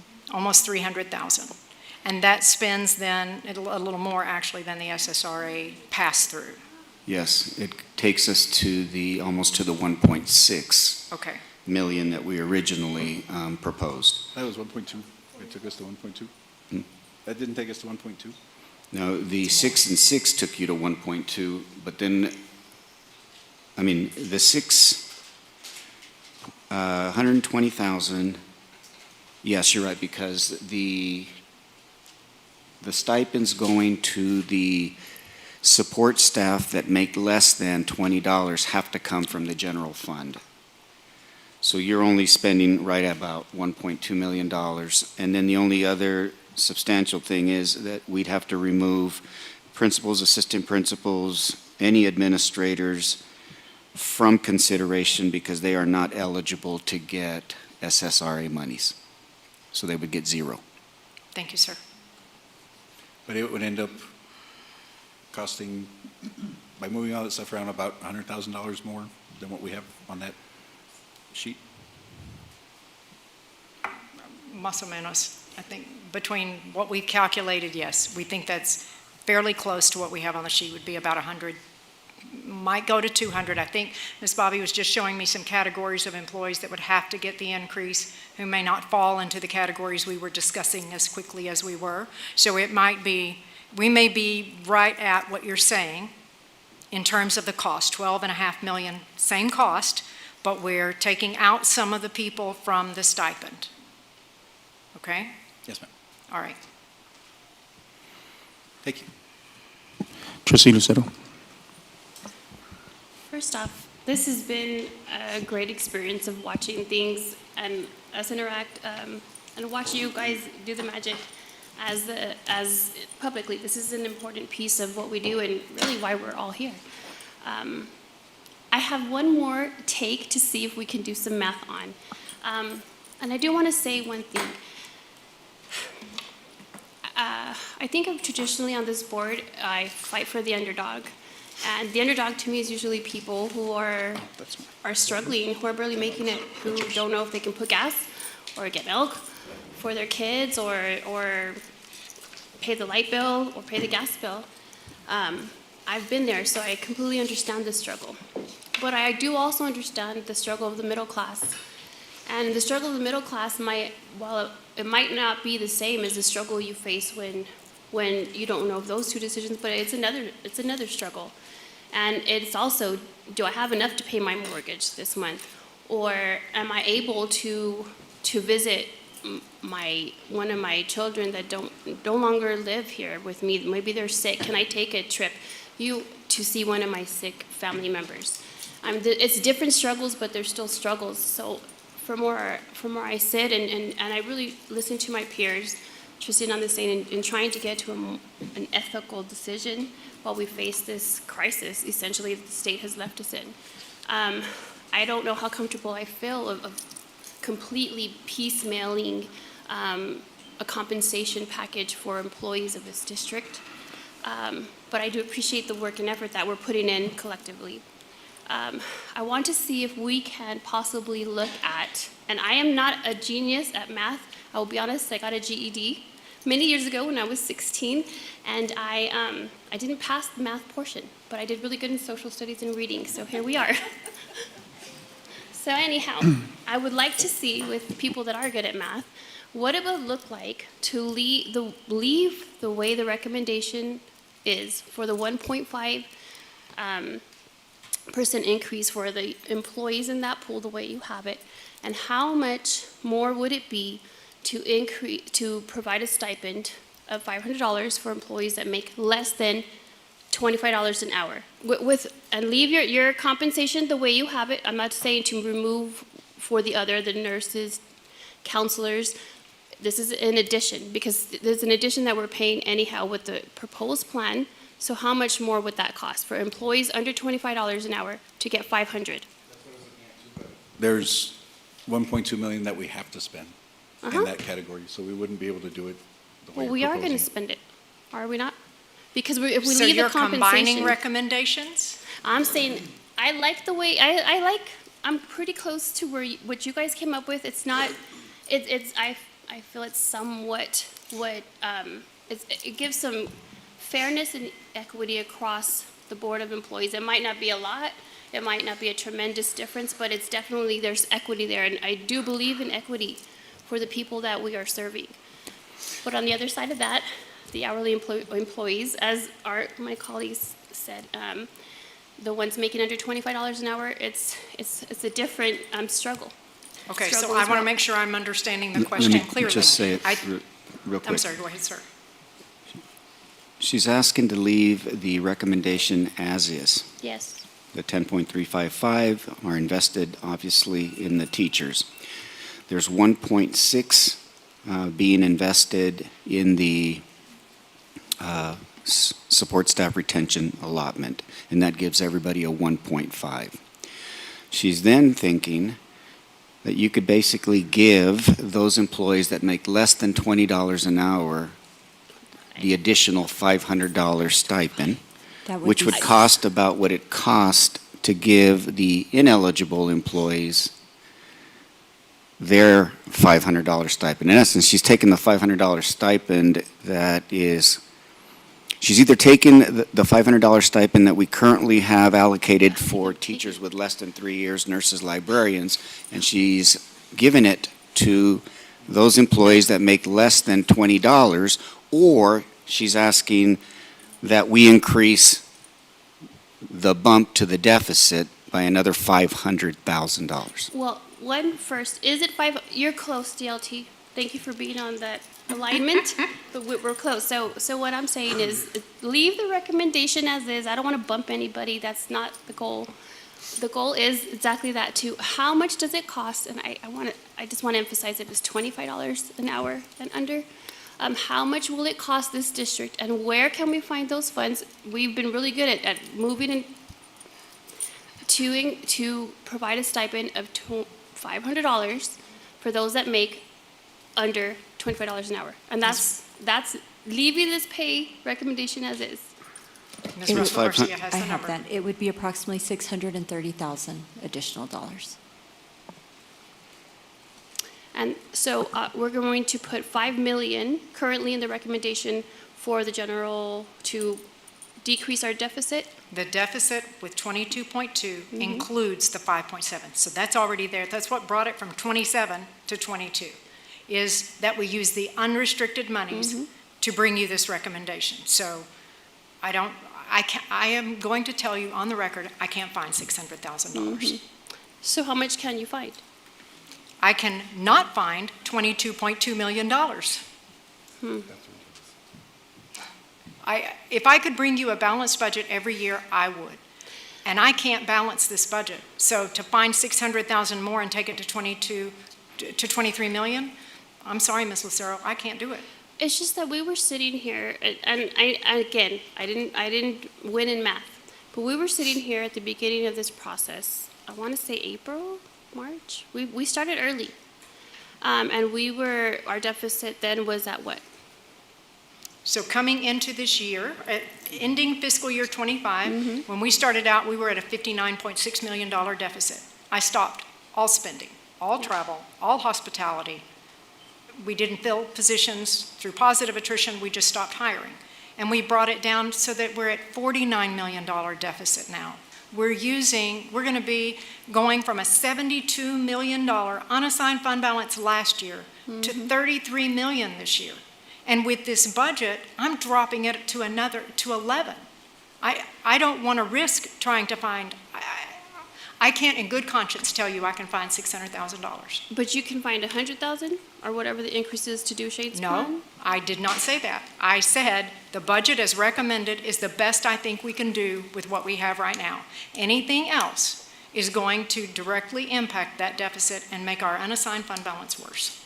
Which either way, we are going to be at a deficit. Either way tonight, no matter what we decide tonight here, whether it's the plan you recommended, Shane's plan, this other plan I'm proposing, we're going to end this night in a deficit budget. Yes, ma'am. Either way. So the decision is ours to decide how Yes, much of a ma'am. deficit will we end the night with. That's absolutely And true. what employees will be impacted and for how long will they be impacted? Because if an employee who is at an hourly pay wants to retire next year, well, they're going to at least have 1.2 more in their retirement. Yes, ma'am. So there's just a lot to consider here, and I don't feel comfortable piecemealing this budget, this compensation plan. Understood, and I apologize. I'll give you all the data you want, but I can't go beyond the recommendation that we provided this evening. So it's up to us. What are we going to do? The only thing I would add is that we need to be careful not to insist on giving somebody a $500 stipend and then letting them know in the spring that they will no longer be with us. So we bought them a year with $500, but they lost their job at the end of the year. Because if we don't adhere to the plan that we've put forth, that we've worked on for half a year, that has cost administrative positions, counseling positions, less assistant principals, 12% decrease in school budgets, 15% decreases in departments here, $800,000 in athletics, $600,000 in fine arts, 145 less certificated positions. All of those things are sacrifices that school leaders, principals, department leaders, and others understood and have made to get us to where we are. And I think that anything that we do to run counter to that is indelicate and almost disrespectful to everyone who has been so understanding and cooperative. And what I struggle with is we just saw an example of what a district goes through when they have to do a reduction in force. And I don't want that to be the legacy of this board or this administration, because what will end up happening after 10 years, 12 years, whatever years I survive, no one's going to remember that we reinvented this district and invested $1 billion to move from 65 old, weary, tired schools to 49 schools. No one's going to remember that we are the only district that managed over $1 billion in construction and did everything we promised our community. No one's going to remember that we were A-rated almost every year, and certainly the highest rated the last 5 years. All they're going to remember is you bankrupt the district, you exposed the district, and the Texas Education Agency had to get involved. But if it's... And I'm not leaving like that. And so the district's recommendation is the district's recommendation. If the board wants to deviate, that is their right. But we're not going to move from our recommendation.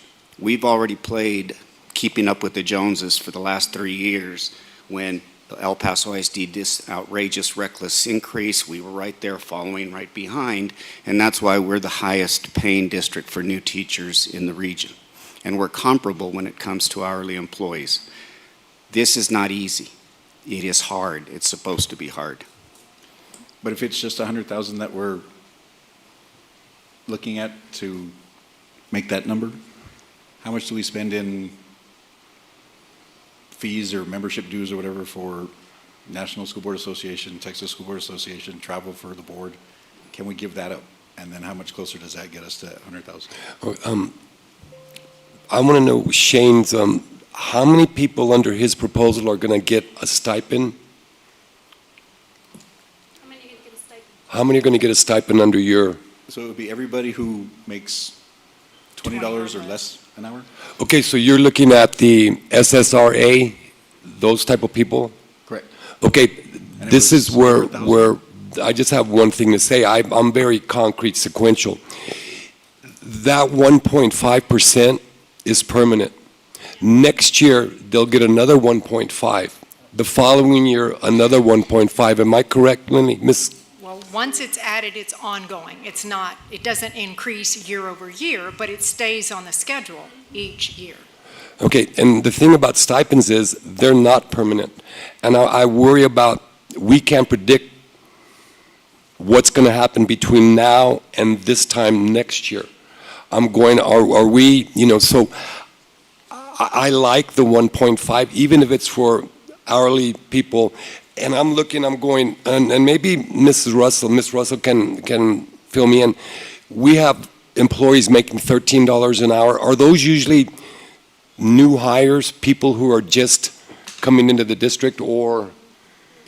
No, sir, those are our lower level 100 employees, and that would be some of our custodians and child nutrition workers. And I agree with you that money stays there and that it keeps building and it makes sense. But when the money that you see in your paycheck for the entire check is an extra $7, I'd rather have that 500 at Christmas. And talking with a lot of the employees, it seems like that's what they prefer. Not the $7 extra in a check, because I can't do anything with that. But that's because I 500 won't after save it taxes. throughout the year. After But the taxes, I don't know what 500 it I'll have equates for to. the end of the year to be able to do what I need to do for my family. So when looking at what employees would prefer, and certainly I could be corrected if I'm wrong, it seems like the one-time stipend is more preferable.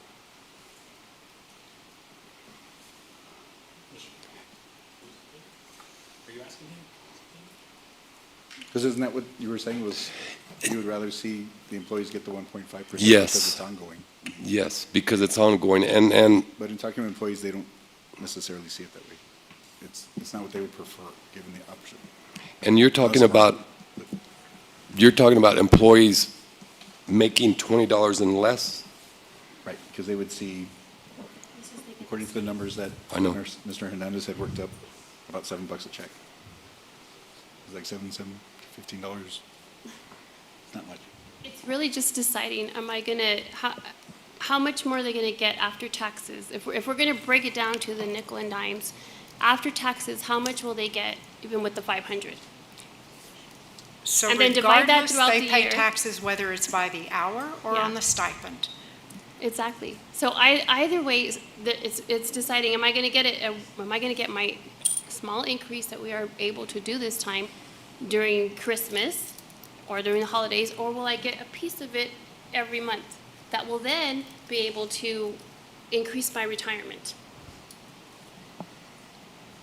In other words, So both the stipend and the hourly wage go towards creditable earnings, right?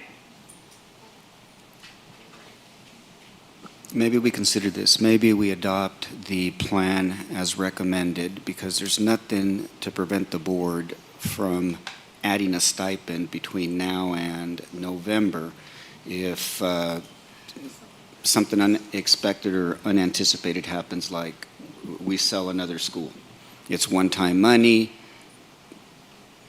You guys can have the discussion whether or not to bring it back. But right now, I think But we're still running a deficit. So to go and spend additional money on top of that, I think would be. Well, as I said, our recommendation is before the board. Okay. Let's, Secretary Woodruff, anybody else, everybody done? I just had a question on how much do we pay in dues for NSBA and for the Texas School Board and the travel and because the membership dues are a lot, aren't they? And then whenever we go to a conference, we have to pay a pretty good amount per. So if we didn't go and we did all of our trainings with Region 19 or online for free, how much could we save and then put towards stipends? So we actually reduced your budget significantly for travel. I think you have one trip planned, and your training is all either virtual or in town. There's only one trip planned, and it is for the national, is it? It's at TASB. National TASB, Yeah. or Texas. No, it's national. Is it It's the Texas? national conference. It's the National School Board Association in April. You didn't attend it this last year. It was in Atlanta. How much would that be? Is it getting us closer to the 100,000?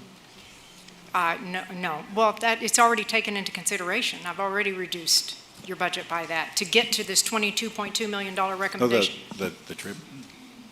The trip in April, the NSBA. Oh, if you eliminate, no, it's not anywhere near 100,000. Ladies, he's asking what the dues are for the associations that the board or the district belong to. Can you pull that quickly? So give us a moment. You can text it to me when you have it. So with regard to all travel and training for every department, including the board, we reduced it. It's going to take him a second. I know it's not 100,000. Then Lee, is there a number that, because we are, I mean, Dr. Torre brought up some very valid points, and Trustee Hernandez talked about insolvency and state takeover.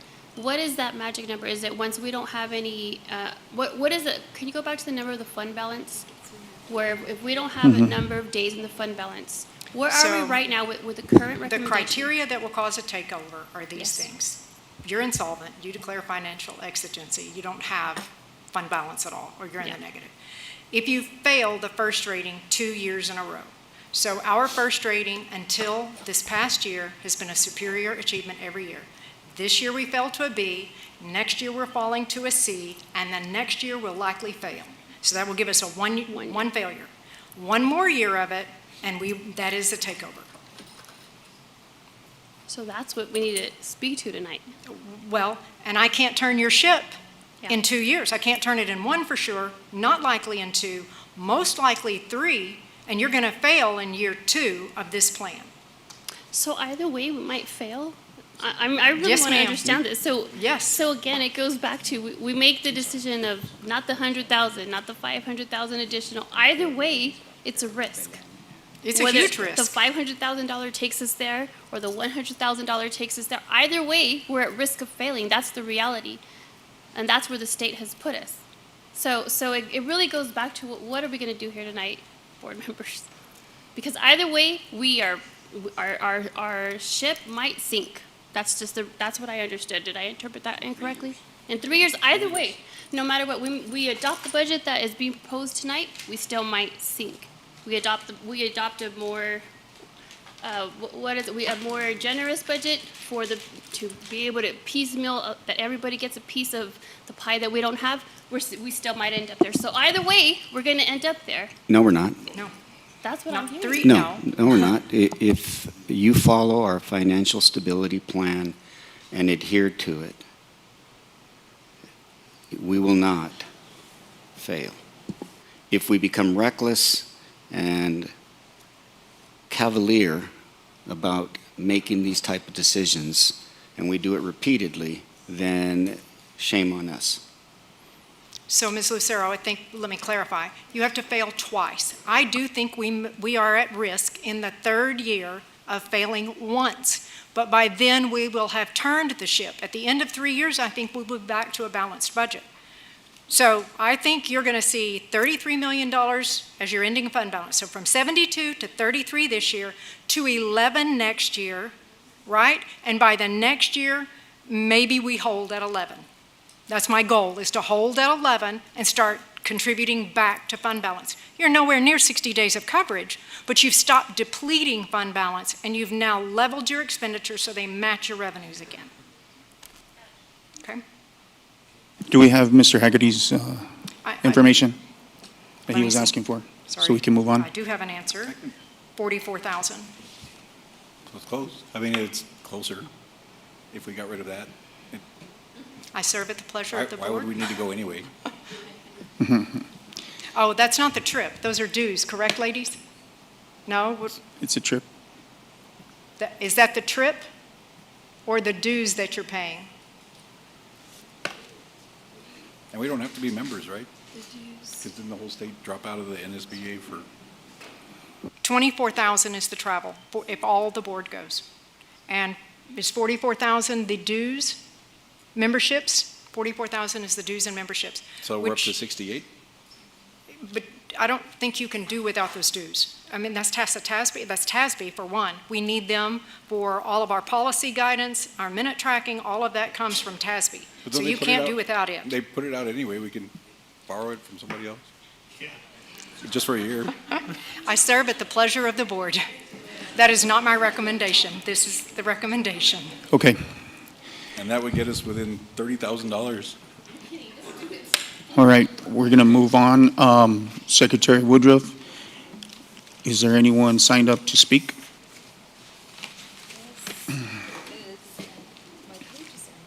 I think I got it. Did I get it?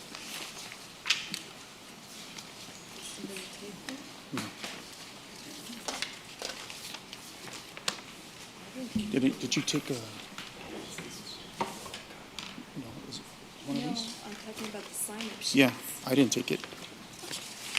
Did you get the sign-up sheet?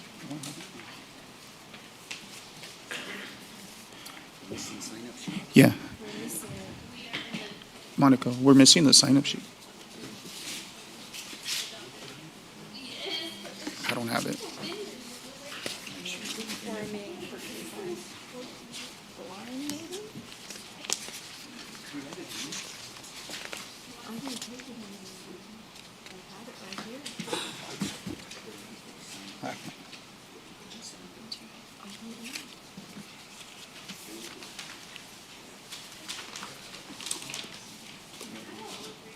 No? I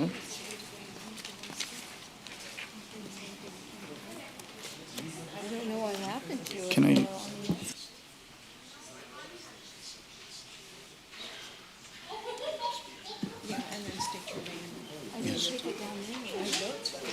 So we lost the sign-up sheet, or misplaced it. If you signed up to speak, can you please stand in line, state your name, so we can hear you?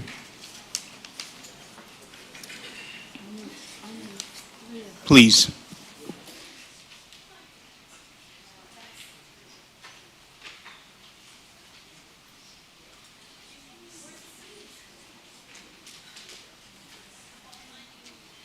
Thank you. Please state your name. Thank you. Good evening, Dr. De La Torre, Board President Bustillos, and esteemed YISD board members. Good evening now. My name is Iván Ortega. I'm a proud mother of 2 YISD students, an instructional aide in special education department, a proud member of YTA, and a committed constituent of this community. We're here today focused on adopting a new budget and salary schedule for our employees. However, it is important to recognize that this decision will be significantly influenced by the proposed changes to our healthcare options.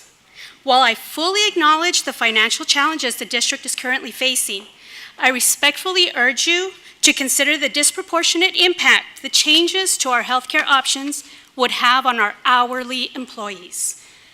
Support staff like myself play a vital role in ensuring the smooth daily operations of our schools.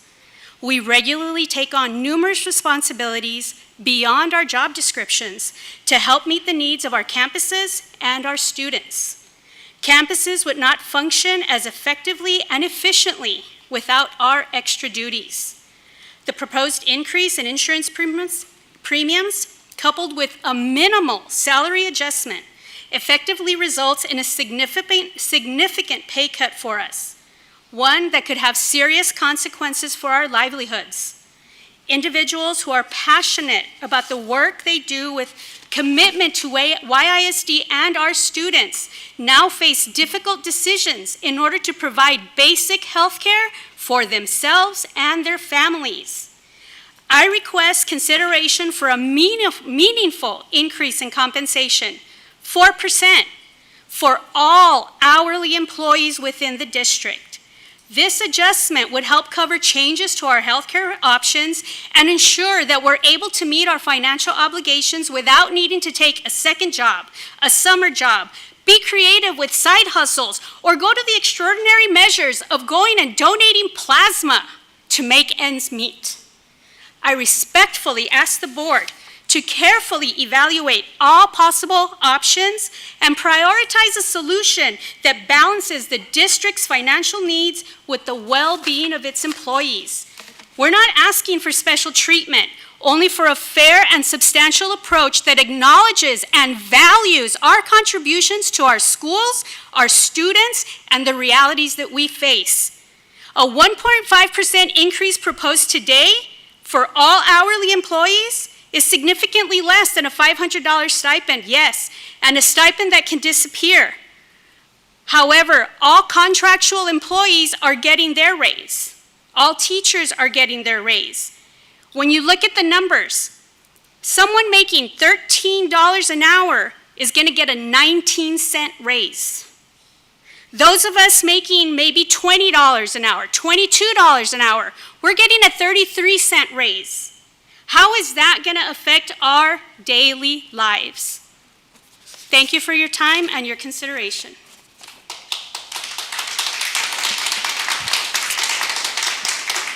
So next on our list is Heather Signor.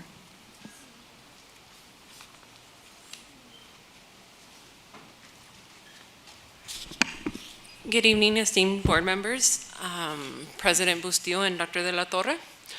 I come to you tonight not just as an employee of the Ysleta community, but as a parent, a taxpayer, and a neighbor in the Riverside community, and a voter.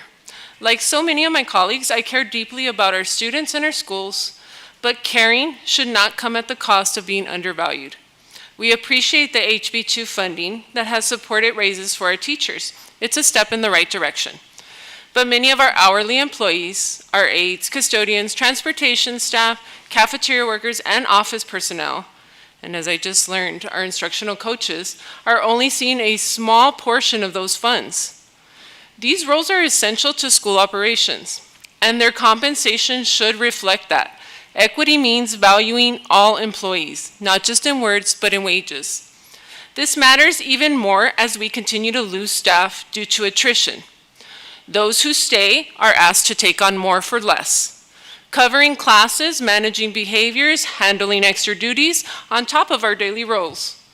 We do it because we're committed, but dedication isn't limitless. We are stretched thin, and it's an ever-growing burden. Meanwhile, rising health insurance costs are quietly canceling out the very raises that we've been promised. It's misleading to say we've received increases if our take-home pay is shrinking. Healthcare should be a support, not a setback, especially for public servants.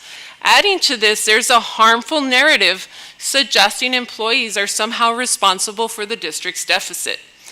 Let me be clear, we are not the cause of the problem.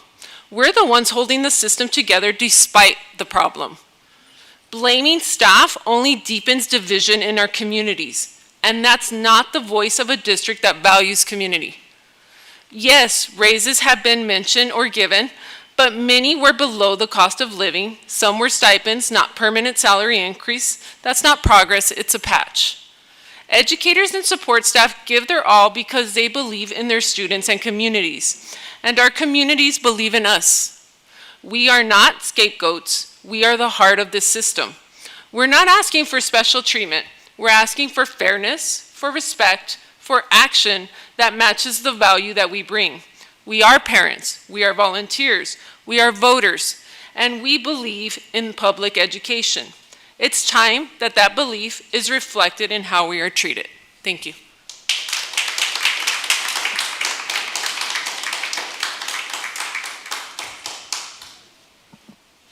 Next, we have Jeff Signor.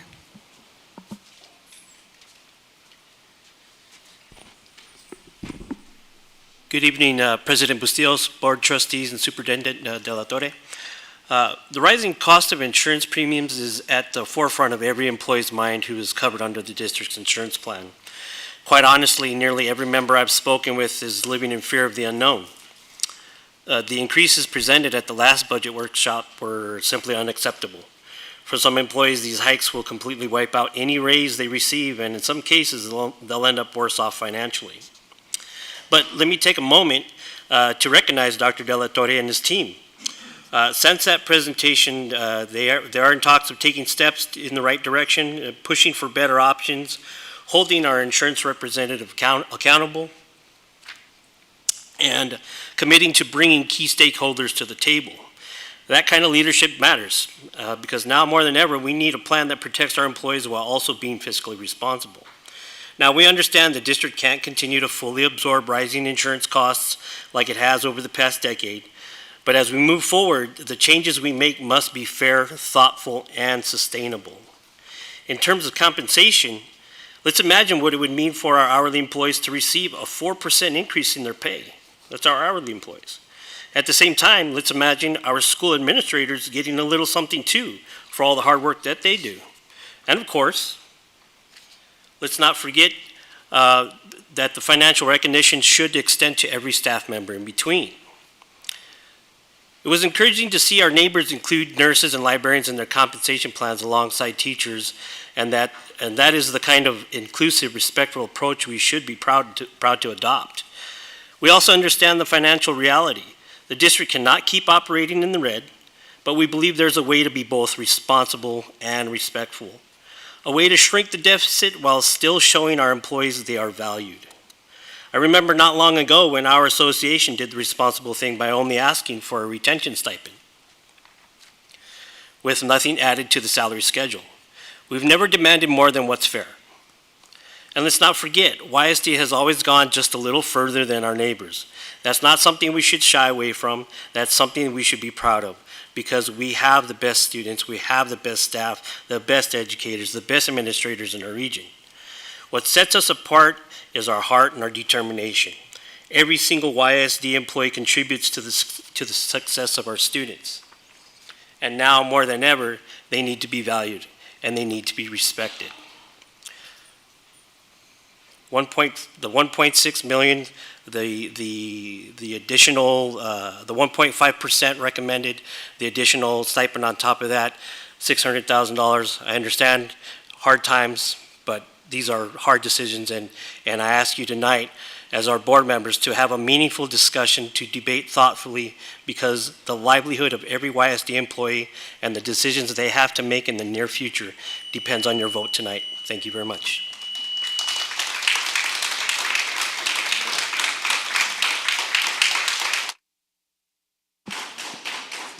And that's the last of our citizens' input. Thank you. We will now close the public hearing.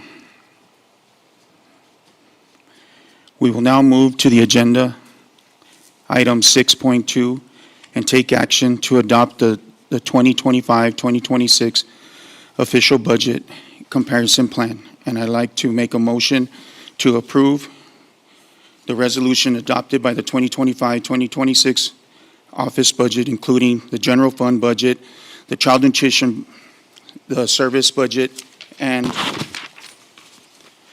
the debt services budget by fund and function as shown in Schedule A, along with two salary schedules, one for teachers and a separate schedule for nurses, librarians, instructors, coaches, as shown on Schedule B and C respectively, and incorporating the 2025-2026 annual compensation plan as shown in resolution presentation. May I have a second? I second the motion. With the motion and second, I'd like to make a comment. I would add that we consider, regardless of what's approved or not approved, dropping out of the Texas School Board Association and National School Board Association and save those $66,000 a year until we get the funding that we're supposed to be getting from the state. And we take that money, we put it back into our schools and our campuses and our kids and our employees.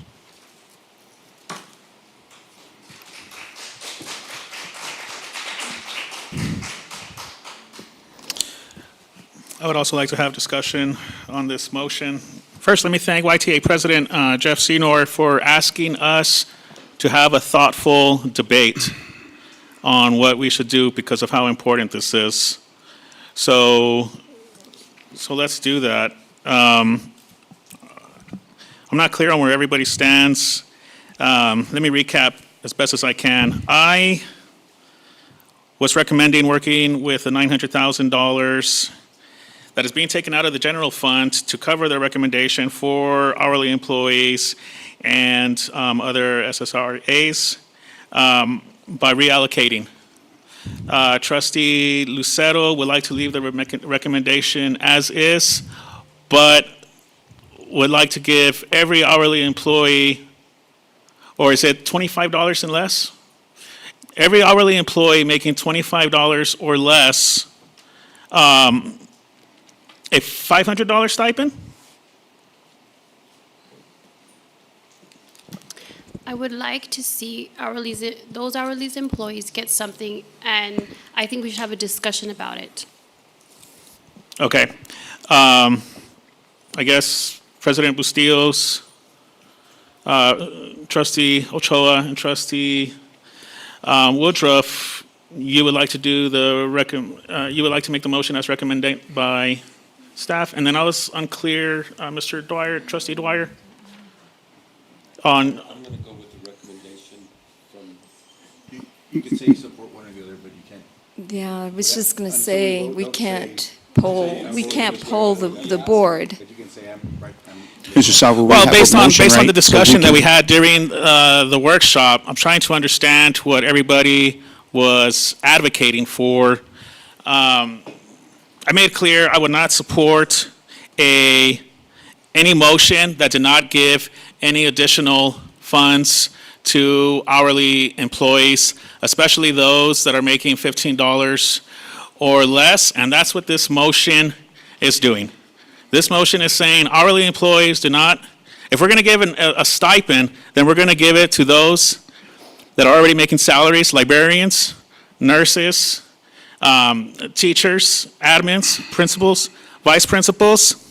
We're going to give them a $500 stipend, but we're not going to give a $500 stipend to employees that are making $15 an hour or less, or as Trustee Lucero recommended, $25 or less. Trustee Haggerty, I believe, has the best recommendation. It's in the middle from what I'm asking for and for what Trustee Lucero is asking for. It's administration is asking us not to go above the $900,000 that they're already adding to what the state has given. I'm trying to work within that. Trustee Haggerty has come up with a solution that only adds approximately $100,000. I think worst case scenario may add $200,000. But I can't support that.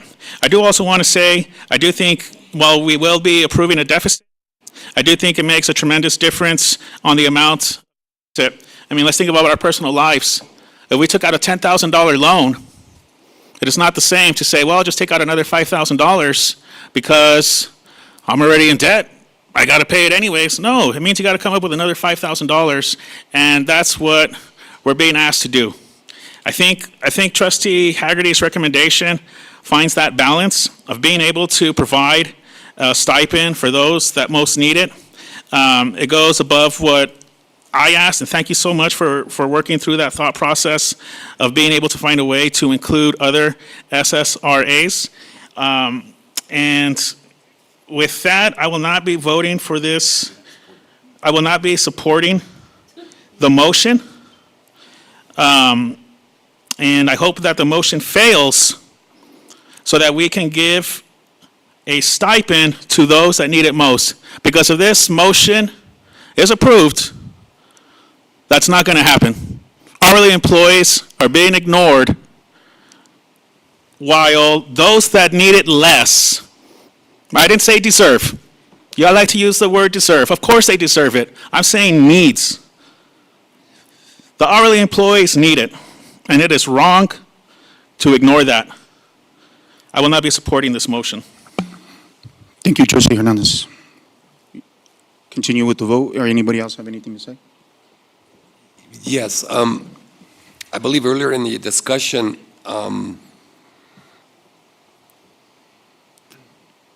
Ms. Cameron, correct me if I'm wrong, did you mention that we could amend the budget as we see fit before a certain time period? The Like board if- has the discretion to amend the budget throughout the year. In fact, you'll be approving a budget amendment tonight for the existing current year. So yes, sir, you can amend. Okay, thank you. Yes, sir. Anybody else? Can we continue on the vote?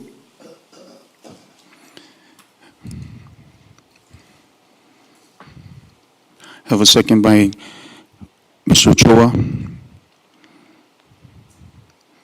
All votes have been casted. Cast. It's approved, 4 yes to 3 no. Thank you.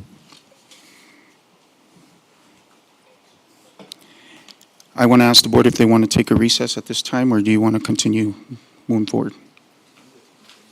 Huh? Okay. We're good to continue? Okay. Thank you. Board workshop.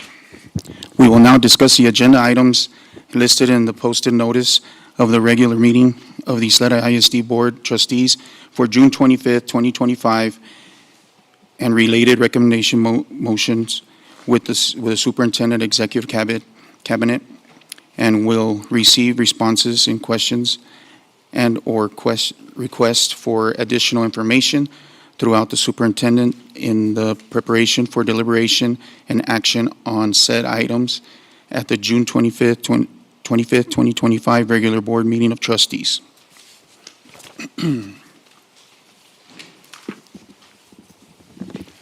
Consent items. Consent to approve of the minutes for the board. Number 1, Board of Trustees Canvas Election Workshop, regular and PFC meeting, May 14th, 2025, 6 p.m. Board of Trustees Budget Workshop, June 16, 2025, 6 p.m. Accepting monthly financials and board project budget reports for April 2025. Number 4, approve budget amendment in accordance with policy CE local. Number 5, resolution designation person responsible for non-new revenue tax rate calculations.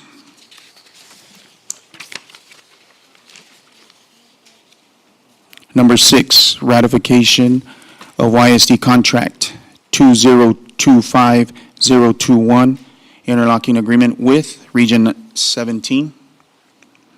Now we're moving on to the pool consent agenda items, action items. Number 1, resolution authorizing the issue of the sale of Ysleta Independent School District tax and revenue anticipation note Series 2025. Number 2, donation to the Technology Information System Department. And number 3, donation to Del Valle High School football. Just wait, because when we get to that, We'll get you on the discussion. just the review. That was the action.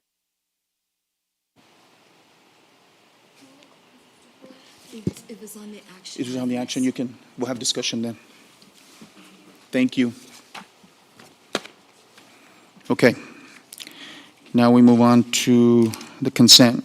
In order, the agenda has been approved. May I have an electronic motion on the consent agenda item listed on the agenda as recommended by administration? Mr. President, I move to approve the consent agenda items listed on this agenda as recommended by administration. We have a second by Trustee Cruz Ochoa. All votes have been casted.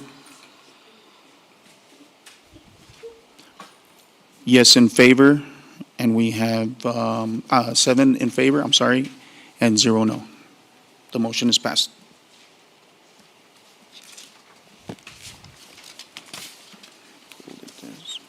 Now we're moving on to the action items. The resolution authorized the insurance of the, resolution authorized the insurance and sale of YISD departments, Independent School District Tax and Revenue Anticipation Note Series 2025. Is there any discussion? Yes, I have some questions. Trustee Hernandez? And to correct the record, it's not insurance, it's issuance, I'm correct? sorry. Is it? Just for the public record. sir. Just to be sure we're not talking about insurance. Okay. Thank you. Is this the $49 million loan that you're asking us to approve today? Yes, sir, it is. Okay. This is the first time in at least 10 years that we're asking for a loan, Yes, sir. For this purpose, yes, sir. and the interest on this loan will be $1.2 million, Yes, sir. and we will fully pay off this loan by February. Yes, sir. And it's not, that's already included, that reflects in the budget. We're not taking out another $49 million to pay off this loan, right? No, sir. So we'll receive the funds imminently, within the week. We will pay the funds back by February of 2026. So it's an in and an out in the same fiscal year. And then the only cost, in addition to the repayment, and that's not really a cost, is $1.2 million in interest. It's $1.2 million that, Yes, sir, it is. this happens every year though, doesn't it? That we have to wait to get the funds? Why this year is the first year that we're having to take out a loan? Because we depleted our fund balance and we don't Because we have the depleted cash our fund reserves. balance. Yes, sir. I mean, it just adds to the conversation of the financial situation that we are in. But what will be the consequence if we do not approve this today? I can't make payroll in August. Excuse me? I can't make payroll in August. Okay, so I'm going to vote in favor of this because we need to make No, payroll. You can support it. You can't say what you're going to, you can't say you're voting for something or not. Or until we do it, because then you're breaking open meetings. Okay, is that correct, Council? Because we're in a public setting. I think I should be able to say what I'm going to vote for and what I'm not going to vote for. And we have quorum. It's a public meeting that was called by all the regulations. Am I in violation by saying I'm going to vote this way or I will not vote this way? I don't think there's a violation. I don't think so either. I think it's more of a procedural issue that there's not I don't believe there's actual motion on the floor, but it doesn't violate anything to say that. And it doesn't violate any law or policy. I think it's good for all of us to say how we're going to vote or not so that we can build a conversation off of that and when necessary, find a compromise. If we don't do that, then we're never going to compromise and it's going to be an all or nothing thing. So I will be voting in favor of this resolution. I just wish we weren't in the situation to have to do this. It's $1.2 million. That would have covered the stipend earlier today. But we're having to do this. I'll let you all debate the reasons why. And, you know, I know the argument that it's not, but then what is the argument of why we're here today?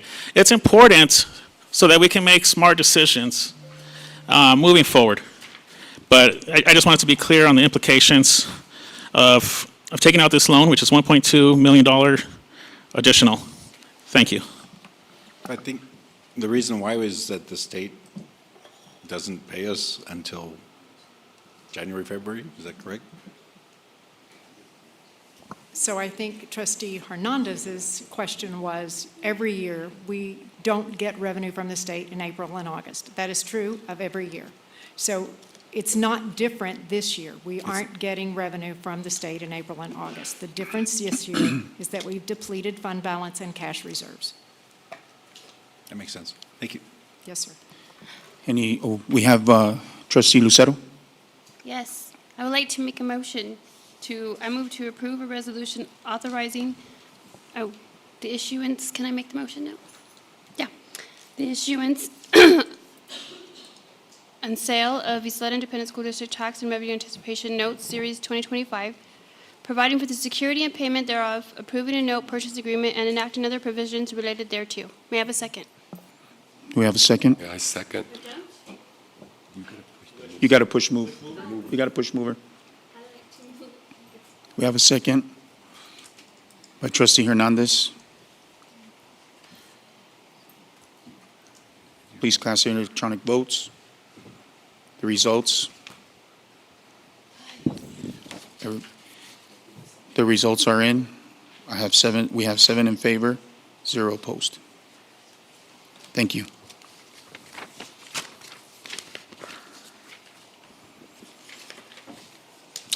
Item number 2, donation to Technology Information System Department. Is there any discussion? No further discussion? Oh, I'm sorry. Yeah, sorry. Trustee Haggerty, yes. I just want to say thank you to Virtual Technologies for the donation. I think it looks like they're making that donation because they're very proud of the products that they have, that we now have, and they want to show that off. But it wouldn't hurt my feelings if more vendors would do that too and give us donations. But I certainly appreciate what they did, and I would like to make the motion that we accept a donation valued at $5,753 to the Technology Information Services Systems Department from Virtual Technologies Incorporated. Can I get a second? It's second by Trustee Woodruff. All votes have been casted. Our results are 7 in favor, 0 opposed. Thank you. Item number 3, donation to Del Valle High School. Is there any discussion? Go ahead.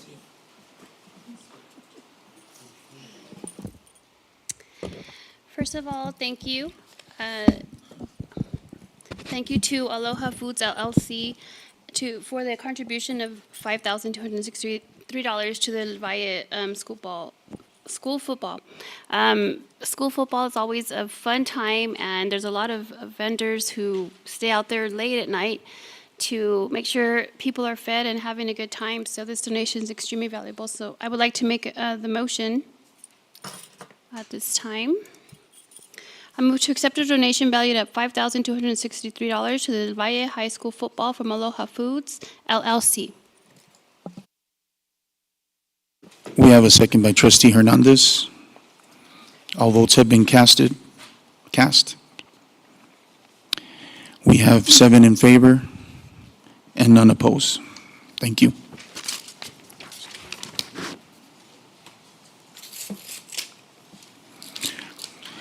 Now we will go into closed session. The Board of Trustees has determined a closed session meeting of the Board of Trustees is required to discuss the items set forth on the posted agenda for this date. Such closed meeting is authorized by the Texas Open Meetings Act, Texas Government Code Section 551001, including but not limited to the sections proposed covered by the following section of the Texas Government Code 551, 071, 072, 073, 074, 076, 082, 127, 081, 0821, 083, 084, 087, and 089. Should any final decisions or vote be required with regards to the matter of the considered in closed session, the final action, decision, or vote shall be conducted in an open session or subsequent public meeting or notice. The board will now go into closed session in the Rio Grande Room at 9:01 p.m. to discuss the following items.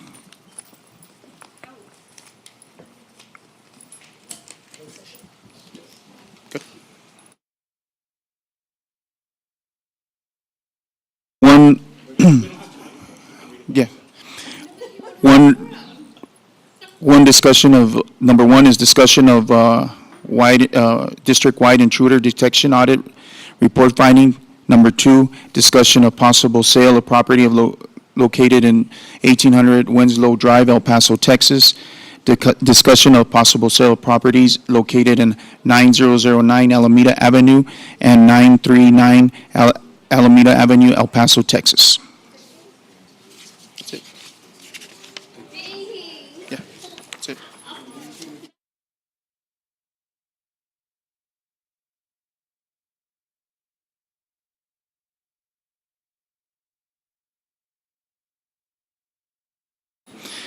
I do have item number 4 that has been withdrawn by the grievance by, I'm sorry. What's this word? By the grievance. Yeah, no, but I still have to read it, that they're not going to do it. Yeah, it's been withdrawn. Okay, we're good? It's been withdrawn. That's what's that? By the grievance, and what's that word? Grievance, the board will take no action. The board will take no action. Thank you.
I reconvene this meeting of the Board of Trustees with Trustee Chris Hernandez, Trustee Shane Haggerty, Trustee Connie Woodruff, Trustee Cruz Ochoa, Trustee Catherine Lucero, Trustee Mike Dwyer, and myself, Charlie Bustillos, at 9:50.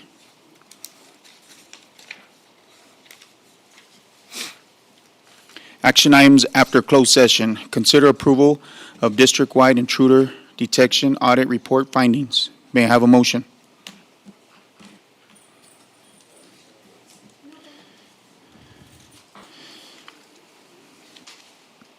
Second by Trustee Dwyer. Mr. President, I move that we approve the district-wide intruder detection audit report findings.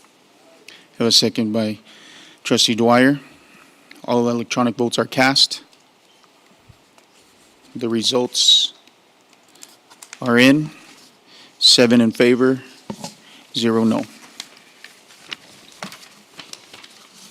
Number 2, consider of bids and possible sale of property located on 1800 Winslow Road, El Paso, Texas, and the possible approval related to board resolution as presented.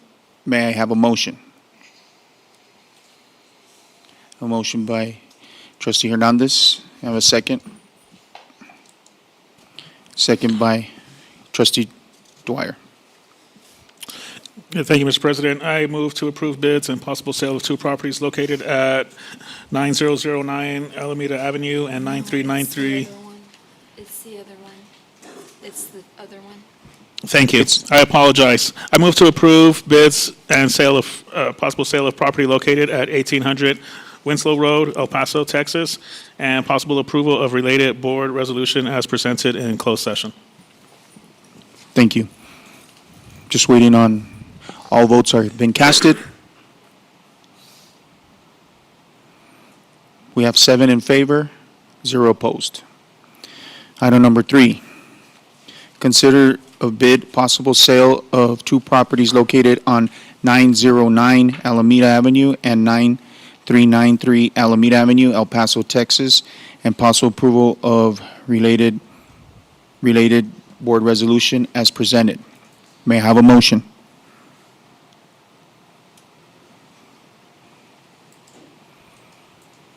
I have a motion by Trustee Dwyer and a second by Trustee Hernandez. I move to approve bids and possible sale of 2 properties located at 9009 Alameda Avenue and 9393 Alameda Avenue, El Paso, Texas, and possible approval of related board resolution as presented. All votes have been casted. That's it. 7 in favor, none opposed. Now, I just want to say thank you for everybody's patience. Today was a tough day.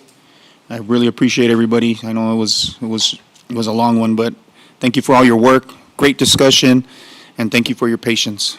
So, with that said, may I have a motion to adjourn? So moved. Thank you.